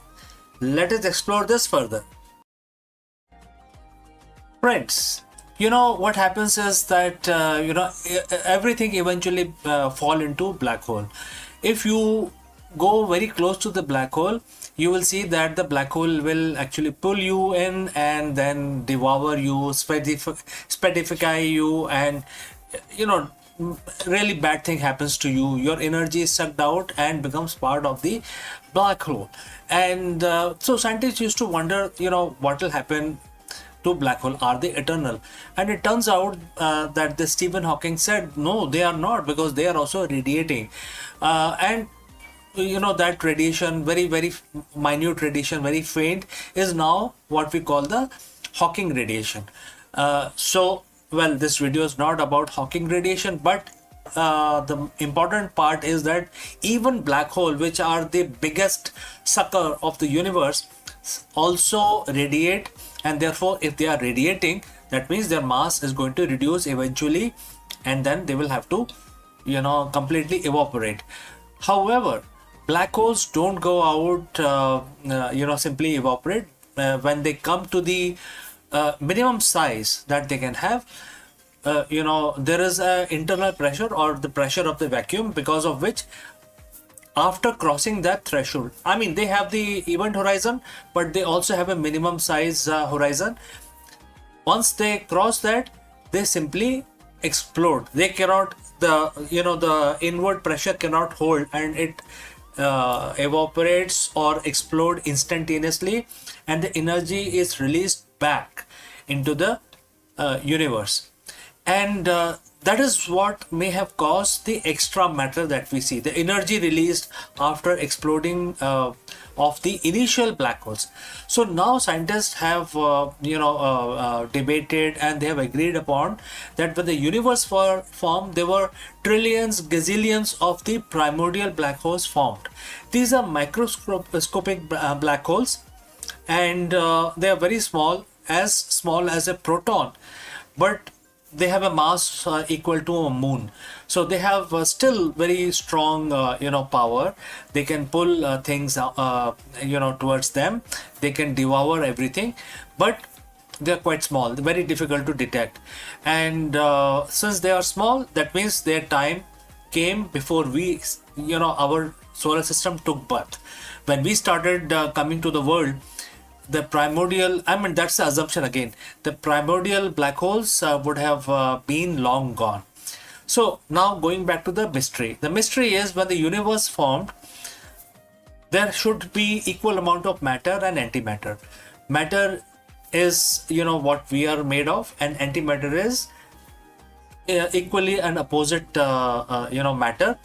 And when these two guys touch each other or come close to each other, they completely annihilate into a pure energy.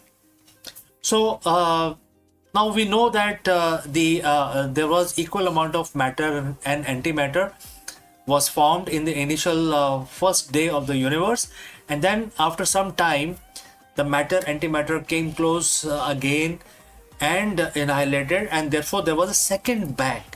And we now know that the second bang really happened, and then it was still in the very early stages of the universe formation.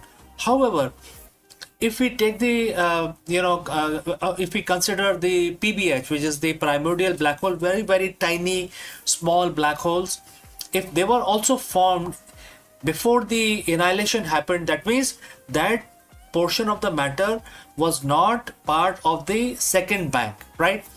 That means the second bang happened, the matter and antimatter collided and exploded with releasing a lot of energy into the space. However, the PBH were out of this explosion, and they evaporated, releasing a lot of matter. And that is where the mystery of why we do not see antimatter in the space. Whatever we see today using our very advanced telescope, we don't see anything made of antimatter. We see everything made of electrons, protons, neutrons, atoms. All of this is matter, and we don't see. Although we can make antimatter in the laboratory, but it does not last, because it's very difficult to hold the antimatter. It will mix with matter and annihilate in pure energy, and nothing is left. It's a matter antimatter explosion is the best explosion, best release of energy, because there are no byproducts out of that. Pure energy is released. So So when we don't see antimatter in the universe naturally occurring, that gave rise to the mystery, and that is what we are discussing today. What happened to the antimatter and why we exist at all? I mean, when matter and antimatter were produced, and then the second bang happened, then from where this matter remained in the universe, of which we are all made of, all the stars in the heavens, all the planets, all the living beings are made of matter. So scientists are now saying that the PBH may be responsible, because PBH would have survived the second bang, and then later they evaporated, releasing the energy, which then condensed into matter. And there was no question of antimatter, that energy condensing into antimatter. And that is why, if this is true, well, it is very difficult to prove or disprove this, but if this is true, this explains why we exist, why the universe exists, why stars, why the physics exist, right? So this is something which I wanted to discuss in the universe section today. If you have any thoughts, any comments, please share those in the comment section below. Thanks for joining live, and I will catch you. Long before the telescope pierced the skies of Renaissance Europe, a brilliant mind in 5th century India dared to challenge the cosmic order. And Aryabhat, through his Aryabhatiya, as that suggested that the earth itself was not a still center of the universe, but a rotating sphere and its motion explaining the dance of stars and the cosmos. In doing so, he planted the seed of heliocentrism nearly 1,000 years before Copernicus. So in 2026, as humanity propose an interplanetary mission and debates on the ethics of AI, design, science, and Aryabhat vision feels startlingly modern. What do you feel about that? Now, going forward, his courage to question orthodoxy mirror our own struggles to redefine boundaries, whether in space exploration or in digital knowledge or in global collaboration. What he offered was not just astronomy, but a philosophical revolution. A reminder that Earth is but one participant in the vast cosmic symphony. So, in the year 499 CE, a young mathematician and astronomer from India named Aryabhat composed Aryabhatiya, a text that would ripple across the centuries. And within its verses lay a daring proposition. The earth was not the immovable center of the universe, but a rotating sphere where it also it's explained, the rotating sphere which explains the rising and settling the star. This insight subtle but yet it was really profound at that point of time, and it also hinted at a heliocentric order, placing the sun at the center of the planetary motion, and nearly thousands years before Copernicus formalized the idea in Renaissance Europe. So Aryabhat's vision was revolutionary because it challenged the prevailing geocentric worldwide. And in both Greece and Roman and even in Indian traditions, Earth was thought to be fixed with celestial bodies revolving around it. Aryabhat broke from this orthodoxy, suggesting that the apparent daily movement of heavens was due to Earth's own rotation. Though his heliocentric leanings were not expressed in the same systematic way as Copernicus, but definitely the seeds of the ideas were unmistakable. So if you have reached this far, please inform us about your city and from where you are tuned in, and in which language you are watching this video, and this will definitely determine the reach of our channel. So look forward. And in 2026, the Aryabhat's heliocentric vision resonates in a striking way. Humanity is once again at a crossroad of knowledge, driven not only by handwritten actually, manuscript, but also about artificial intelligence, global collaboration. And just as Aryabhat challenged the obvious questions, Earth's immobility, today scientists and technologists challenges assumptions about the creativity, about ethics, and the boundaries of machine intelligence. His legacy also speaks to the decolonization of science. For centuries, the narrative of heliocentrism was framed as a European breakthrough. Yet, Aryabhat reminds us that scientific progress has always been global, with the contributors flowing across the cultures and continents. In an era where the India's ISRO launches a mission to Mars and to the moon, reclaiming Aryabhat's place in history is not just about, and it is definitely not just about the pride. It is also about recognizing the shared heritage of human curiosity. So Aryabhat's genius lay not only in his astronomical imagination, but in his mathematical rigor. He introduced trigonometric functions approximately and really very to the point, actually studying and presenting pi with remarkable accuracy, and devised the method for calculating planetary positions.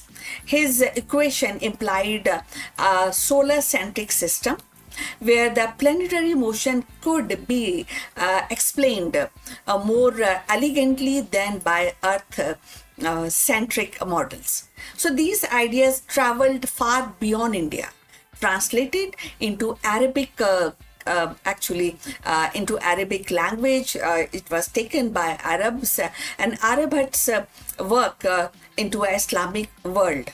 So this is how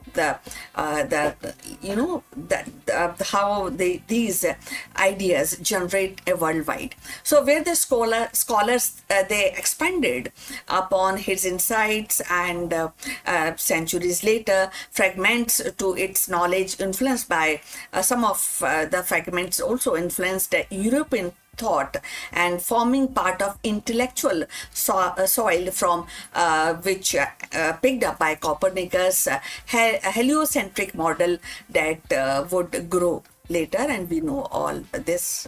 All of us know about this. So Aryabhat's heliocentric model also feels the prophetic in the age of space exploration.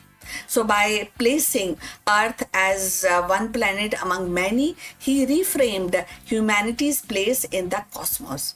Today, as astronaut prepares for Mars mission and telescopes peer into distinct galaxies, his insight remind us that Earth is not the center of existence, but a part of a vast interconnected universe. So in 2026, this perspective is more urgent than ever. So climate change, geopolitical tensions, and AI-driven transformation all demand a planetary consciousness and awareness that Earth is fragile, finite, and not the axis of all the things. Aryabhat's heliocentric courage became a metaphor for humanity and responsibility in the modern age. So Aryabhat's heliocentric leaning were not merely scientific hypotheses, they were act of intellectual bravery. To suggest that Earth itself was in motion and was also a challenging and challenging the deepest assumptions of his times. In 2026, as we grapple with the AI ethics, planetary colonization, the global collaboration, Aryabhat's example reminds us that the progress begins with questioning obvious. So his story is not just about astronomy, it is about courage to see things differently. And in that sense, Aryabhat's heliocentric revolution continues to orbit our imagination, urging us to look beyond the familiar and embrace the infinite. So we have come to the end of this video. Please like and subscribe our channel. And we look forward for your comment on this topic. But before we end this video, a few words from our affiliate partner. Stop settling for a good enough video. If your built-in laptop camera looks like a grainy mess, it is time for an upgrade. Want to instantly level up your video presence? I like to present the Lenovo Performance FHD webcam. This is a game changer for your desktop setup. Technically, this is packed. It has a very sensitive RGB sensor, very crisp photographs it takes. Also comes with 2 microphones on board, which helps you to record very clear voice in stereophonic format. And these microphones are very sensitive. You can actually move away from the camera up to 2 meters and these microphones will pick up your voice without any problem. This is a very strong piece. This is very sturdy. Comes with tripod ready. Comes with a very long leash, so it gives you a lot of flexibility to place the webcam wherever you want to keep in your studio. And also it has a swivel base, which is also very handy. So if you want to basically level up your game and you want to pick up this camera at a discount, please click on the link here or scan the QR code. Now let's get back to our video. Hello दोस्तों, नमस्कारम, आप सबका स्वागत है। हाल ही में America और Iran के बीच में एक डील हुई है जिसमें उन्होंने कहा है कि अब जो स्टेट ऑफ हॉर्मुज़ है पूरी तरह खुल गया है, हमारा एग्रीमेंट हो गया है। और इस खबर के आते ही जो प्राइस है क्रूड ऑयल का वो गिर गया है, $75 आ गया है। आपको पता होगा कि जो क्रूड का जो प्राइस था वो 100 के ऊपर जा रहा था, लेकिन अब 75 पे आ गया है, कल ही आया है और ऐसा बोला जा रहा है कि और गिरेगा। तो क्योंकि प्राइस गिर रहा है, इससे क्या नए खतरे का हमें आभास हो रहा है? ऐसा है कि इस पर्टिकुलर एग्रीमेंट में कोई नया युद्ध के बारे में कुछ बातें हैं जो बाहर आ सकती हैं।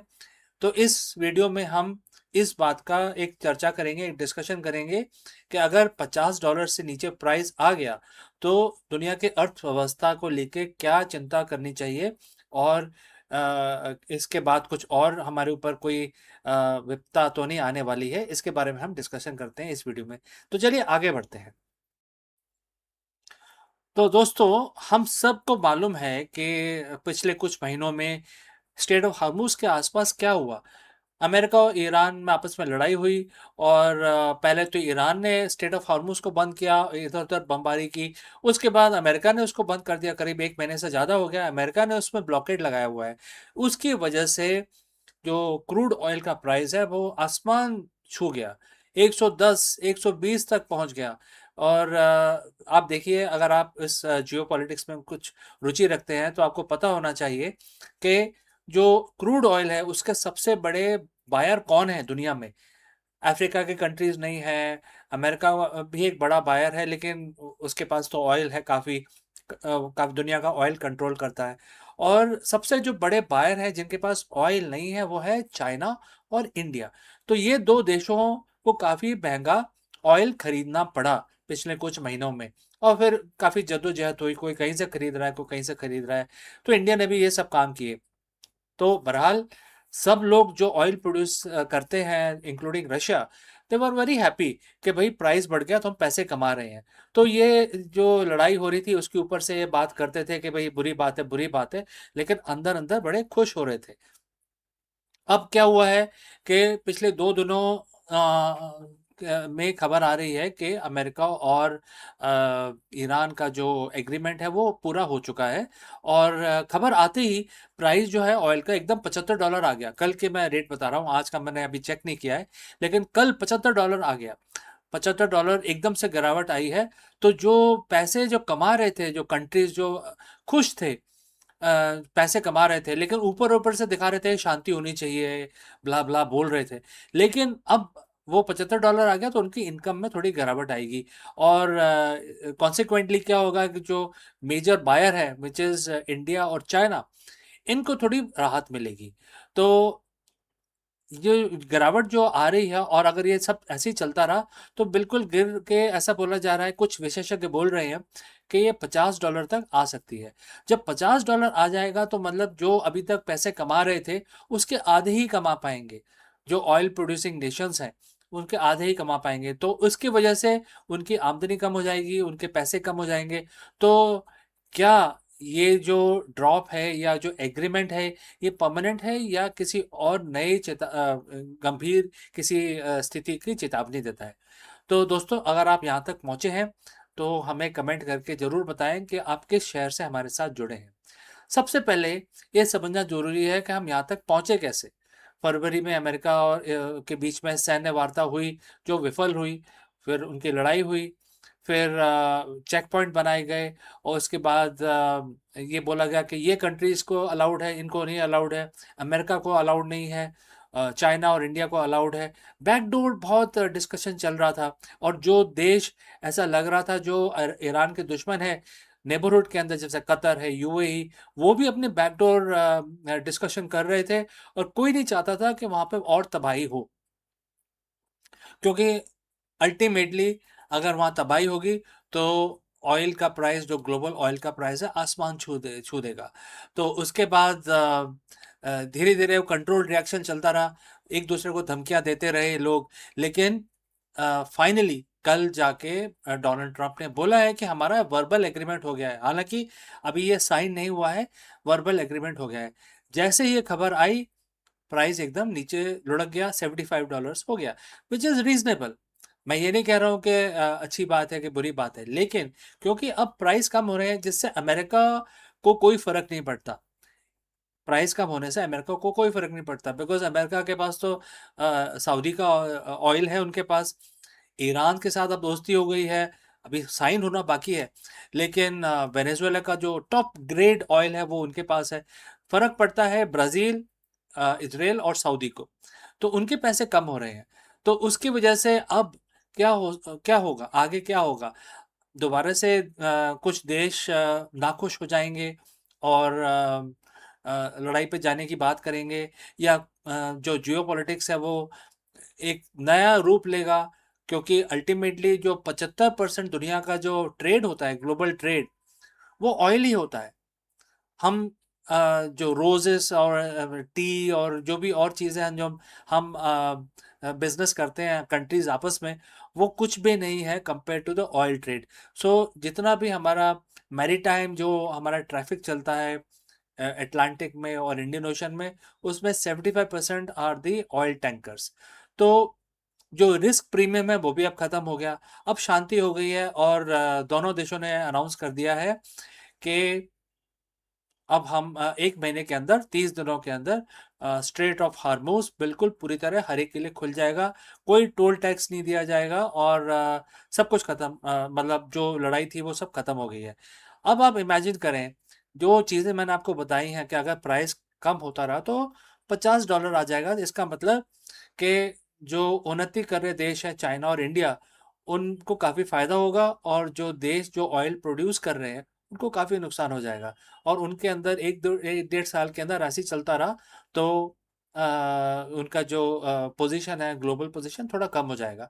तो अभी देखना हमें ये है कि अगर ये डील फेल हो गई किसी वजह से, सबसे बड़ा क्रॉनिक जो पॉइंट है इसमें वो ये है कि अमेरिका नहीं चाहता कि ईरान के पास एटॉमिक पावर बने। तो क्या वो अपना एम्बिशन छोड़ देंगे? क्या वो कुछ और बैकग्राउंड एक्टिविटी करेंगे? क्योंकि इस चीज़ के अंदर दुनिया के देशों में काफ़ी बैकग्राउंड डिस्कशन और बैकडोर डिस्कशंस काफ़ी चल रहे हैं, और ये जो शांति है अभी हुई नहीं है, वर्बल एग्रीमेंट हुआ है, जिसको ईरान ने भी कहा है कि हमारा एग्रीमेंट हो गया है, और यूएस ने इनके जो पूरे ब्लॉक जो एसेट्स थे पिछले 40 साल से ब्लॉक किए हुए थे, वो सारे आज खोल दिए हैं। आज की खबर ये है कि वो अनब्लॉक कर दिए हैं। तो 1989 से जो ब्लॉक किए हुए थे सारे आज खोल दिए गए। तो ईरान के पास काफ़ी पैसे आ जाएंगे और उसके अगेंस्ट ईरान बोल रहा है कि मुझे एटॉमिक पावर नहीं बनना है, और वो एटॉमिक पावर जो भी है वो अब अमेरिका के हाथ में रहेगा। तो ईरान ने अपने ड्रीम्स को गिव अप कर दिया है। तो आपको क्या लगता है, ये एक फोर्स्ड एग्रीमेंट है? अगर ये एग्रीमेंट पिछले अगले 30 दिनों में साइन नहीं हुआ तो क्या होगा? दोबारा से नई तरीके की कोई लड़ाई हो सकती है? एक बहुत बड़ा सवाल है जो आ रहा है। मेरे ख्याल से we have to wait for next 30 days, तब इसमें कुछ क्लैरिटी आएगी। तो दोस्तों, आप इसके बारे में क्या सोचते हैं जरूर कमेंट करके बताएं।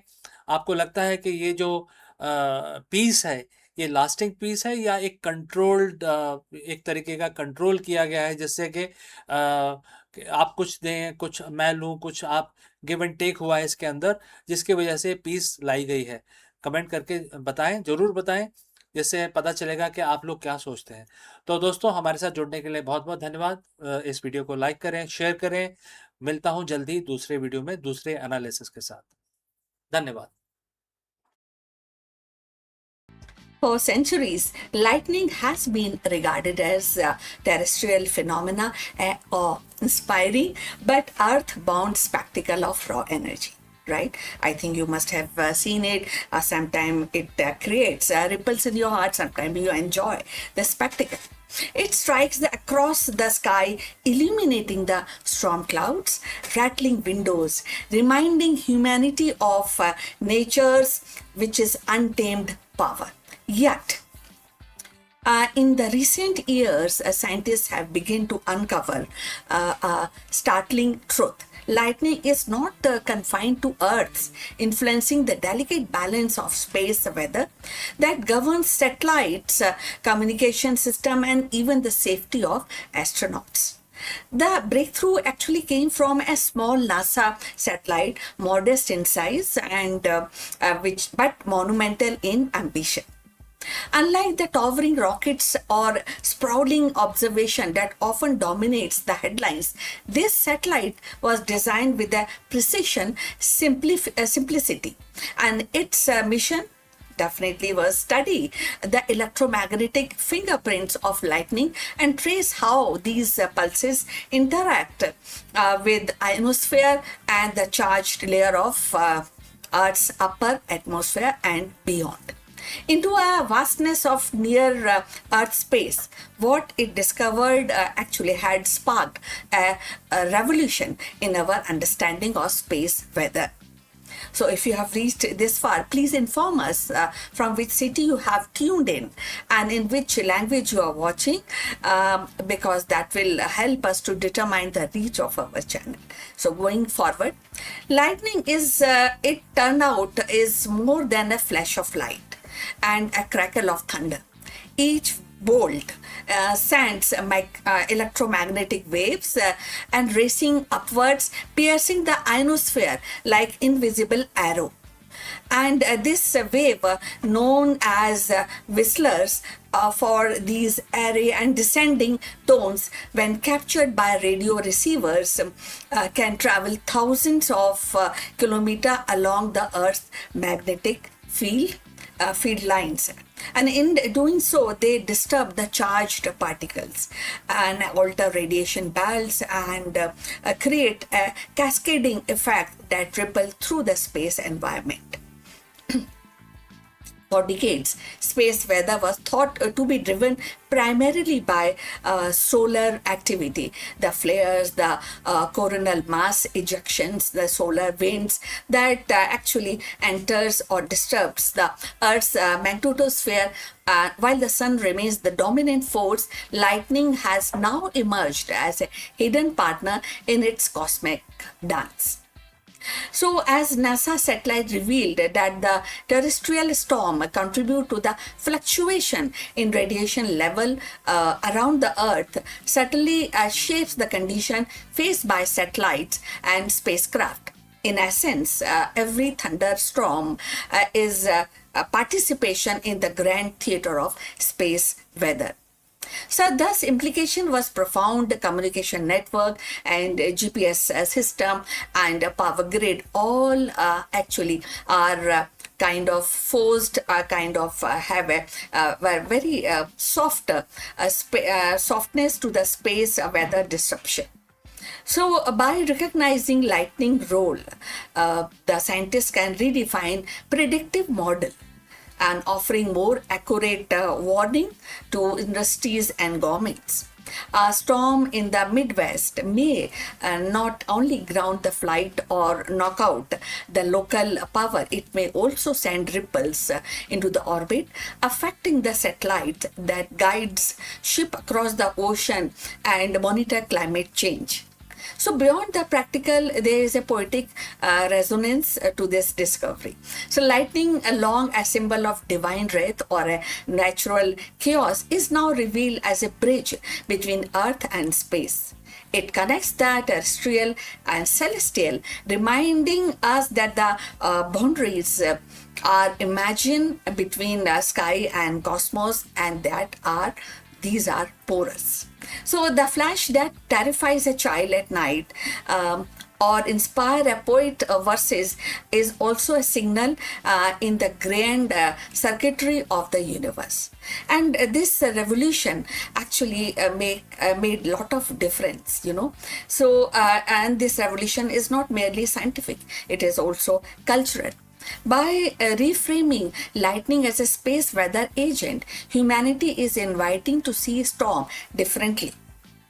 So they are also isolated tempest, but nodes in the planetary system that extend the outward to the stars. The small NASA satellite has given us a new lens, one that transform every thundercloud into a participant in the cosmic dynamics. So as recent research actually continues, we may find that lightning holds further secrets, perhaps influencing auroras, perhaps interacting with the cosmos rays, or perhaps even shaping the long-term evolution of Earth's magnetosphere. So what is certain is that the spark has been lit and a revolution is underway, one that begins with a flash in the sky and extends into the infinite expanse of space. So we have come to the end. Thanks for watching. Please like and subscribe our channel. Do send your comments on this topic. See you in the next one. But before we end this particular live stream, a few words from our affiliate partner. Stop settling for a good enough video. If your built-in laptop camera looks like a grainy mess, it is time for an upgrade. Want to instantly level up your video presence? I like to present the Lenovo Performance FHD webcam. This is a game changer for your desktop setup. Technically, this is packed. It has a very sensitive RGB sensor, very crisp photographs it takes. Also comes with two microphones on board, which helps you to record very clear voice in stereophonic format. And these microphones are very sensitive. You can actually move away from the camera up to 2 meters and these microphones will pick up your voice without any problem. This is a very strong piece. This is very sturdy. Comes with tripod ready. Comes with a very long leash, so it gives you a lot of flexibility to place the webcam wherever you want to keep in your studio. And also it has a swivel base, which is also very handy. So if you want to basically level up your game and you want to pick up this camera at a discount, please click on the link here or scan the QR code. Now let's get back to our video.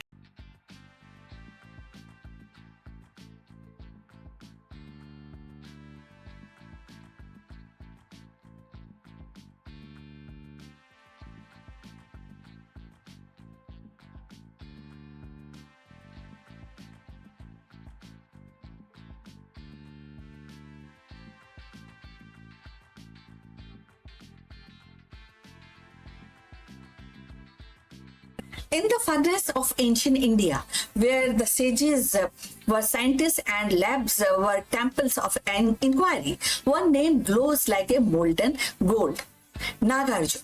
Not the philosopher of Mahayan fame, but the metallurgist and alchemist whose experiments with mercury, iron, and transmutation blurred the line between mysticism and the material science. Legend places him in a Vidarbha and Satvahana dynasty, working in hidden labs, chasing immortality, while perfecting techniques that still echoes in modern metallurgy. In 2026, as nanotechnology, refined alloys, and imitation jewelry thrives on his ancient method, Nagarjuna's story reminds us that the quest to transform matter is timeless as human spirit itself. So let's find out more.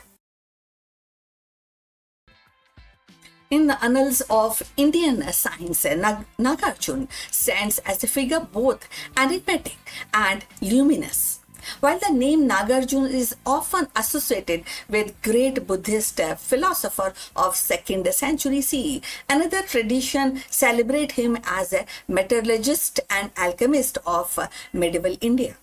The Nagarjuna, remembered in text and oral tradition, was a master of rasayan, the ancient Indian science of alchemy,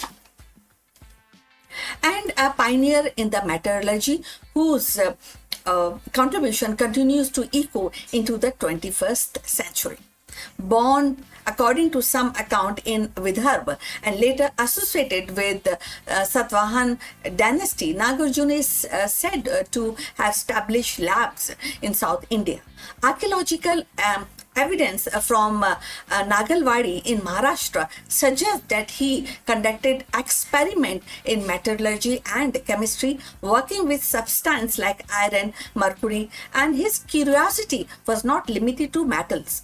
He sought an elixir of immortality, invisibility, and transformation, blending mystical aspiration with the rigorous experimentation. So if you have reached this far, please inform us from which city you are tuned in and in which language you are watching this video. This will help us to determine the reach of our channel. So moving forward, his most celebrated text is Rasa Ratnakar, is a compilation of chemical knowledge. In it, Nagarjuna discussed the acid, the metals, and the process of purification. He described a method for extracting gold, silver, tin, and copper, and even outlined the distillation techniques. These writings reveal a mind deeply engaged with the material world, yet always linking a chemical process to the spiritual purification. For Nagarjuna, the act of refining metal mirrored the refining or refinement of soul. Impurities must be removed, whether in the matter or in human character. One of his most intriguing contribution was gold shine mechanism. Through experiment, he discovered the ways to transmute the base metal into substance that resemble gold. While not true transmutation, this process produced a gold-like sheen technology that remarkably is still used today in the jewelry industry for imitation of ornament. Thus, a technique born in ancient labs continues to shape the modern aesthetics. Nagarjuna's influence extended beyond the metallurgy. He was also a physician, a yogi, contributing to Ayurveda through texts like Yoga Satak and the Jeev Sutra. His integration of chemistry with medicine enriched Indian medieval traditions, offering insight into the preparation of compound and the treatment. In this way, he embodied the interdisciplinary spirit, a scientist, a healer, a philosopher, rolled into one. In 2026, his legacy feels strikingly modern. His principle of articulated systematic experimentation, purification, and transformation resonate with the contemporary chemistry and the material science. His vision of linking matter and spirit anticipates today's holistic approach, where the science and philosophy are not seen as a opposite but as a contemporary path of understanding. Moreover, his experiment in distillation and meteorology remind us that India's scientific heritage is not peripheral but central to the global history of science. Nagarjun, the metallurgist, thus emerged as a bridge builder between philosophy and chemistry, between ancient aspiration and modern technologies. His labs may have been simple by today's standards, but his imagination was vast, reaching for the immortality and cosmic truth, while the grounding itself in the practical art of working with the metals. In honoring him, we recognize not only as a pioneer of Indian alchemy, but also a timeless symbol of human curiosity, the drive to transform, to refine, and to discover. Nagarjun's alchemy was more than a pursuit of gold. It was a pursuit of knowledge itself. In 2026, as we refine materials at nanoscale, explore new alloy for space exploration, we walk a path he helped to lay centuries ago, providing the fire of inquiry he kindled still that inquiry which he kindled that still actually burns within us in 2026. We have come to the end. Please like and subscribe this channel. Look forward for your comments. But before we end, few words about our affiliate partner. Stop settling for a good enough video. If your built-in laptop camera looks like a grainy mess, it is time for an upgrade. Want to instantly level up your video presence? I like to present the Lenovo Performance FHD webcam. This is a game changer for your desktop setup. Technically, this is packed. It has a very sensitive RGB sensor, very crisp photographs it takes. Also comes with 2 microphones on board, which helps you to record very clear voice in stereophonic format. And these microphones are very sensitive. You can actually move away from the camera up to 2 meters and these microphones will pick up your voice without any problem. This is a very strong piece. This is very sturdy. Comes with tripod ready. Comes with a very long leash, so it gives you a lot of flexibility to place the webcam wherever you want to keep in your studio. And also it has a swivel base, which is also very handy. So if you want to basically level up your game and you want to pick up this camera at a discount, please click on the link here or scan the QR code. Now let's get back to our video.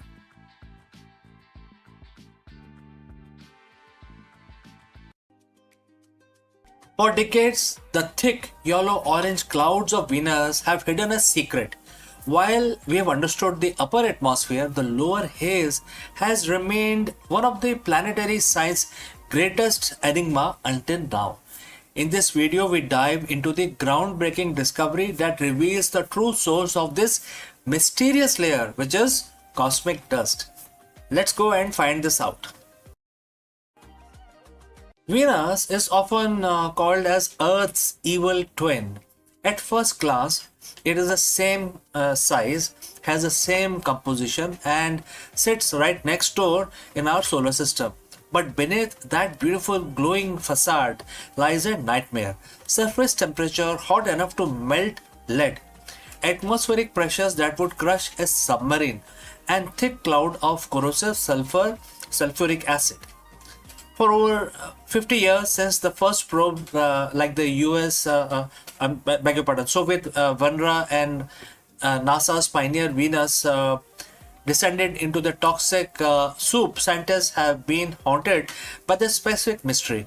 Most of the Venus's clouds sit between 47 and 70 kilometers up, but deep below that, below the cloud cover in the lower haze, there is a layer of mysterious particles that shouldn't be shouldn't be there by all accounts, and what causes these particles to float in that area, it was a mystery. So what created them? Why won't they go away? For half a century, we had no answers.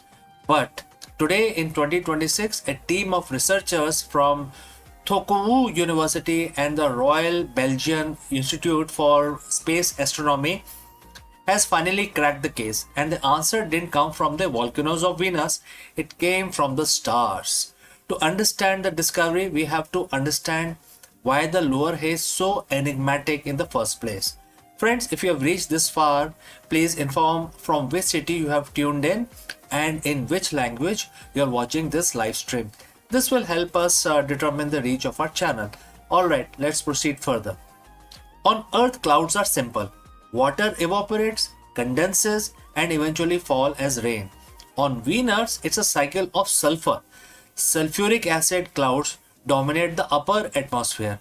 However, as you go deeper towards the surface, the temperature skyrockets. By the time you get below 47 kilometers, it becomes so hot that sulfuric acid cannot exist as a liquid droplet. It evaporates into gas.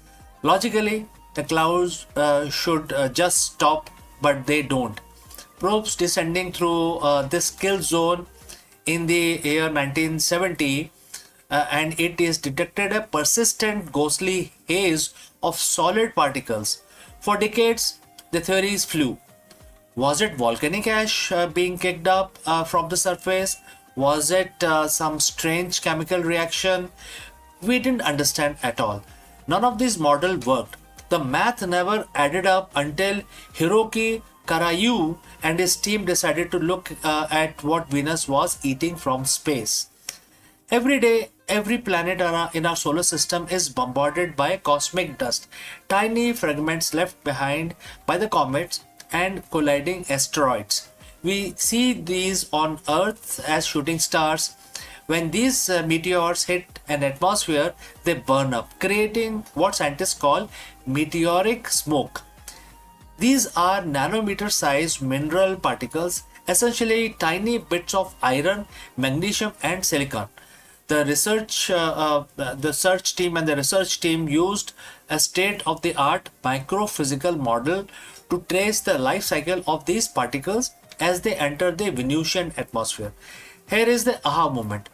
As this cosmic dust drifts down from top of the atmosphere, it enters the sulfuric acid cloud deck.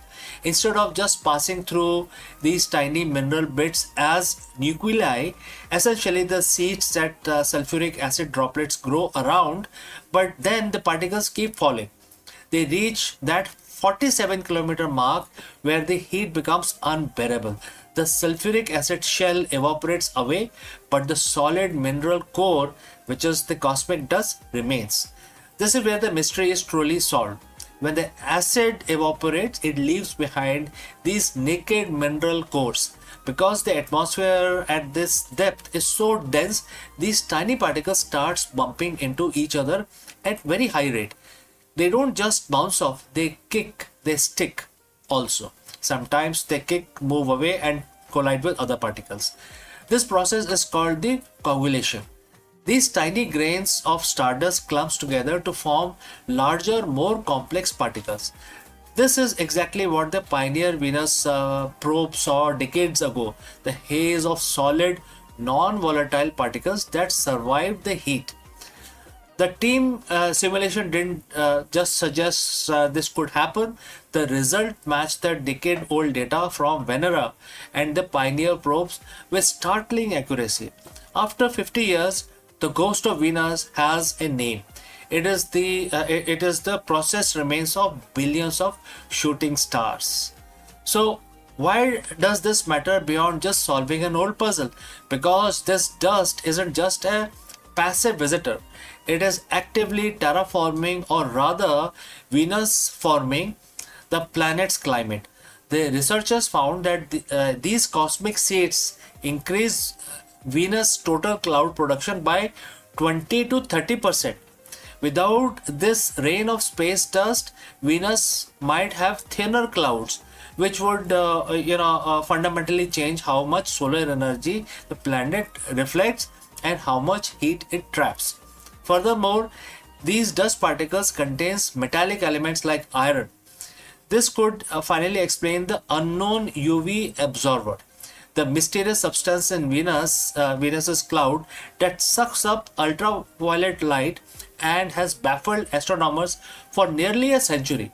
If the clouds are salted with iron from space, that explains the UV absorption perfectly. This discovery changes how we look at every planet.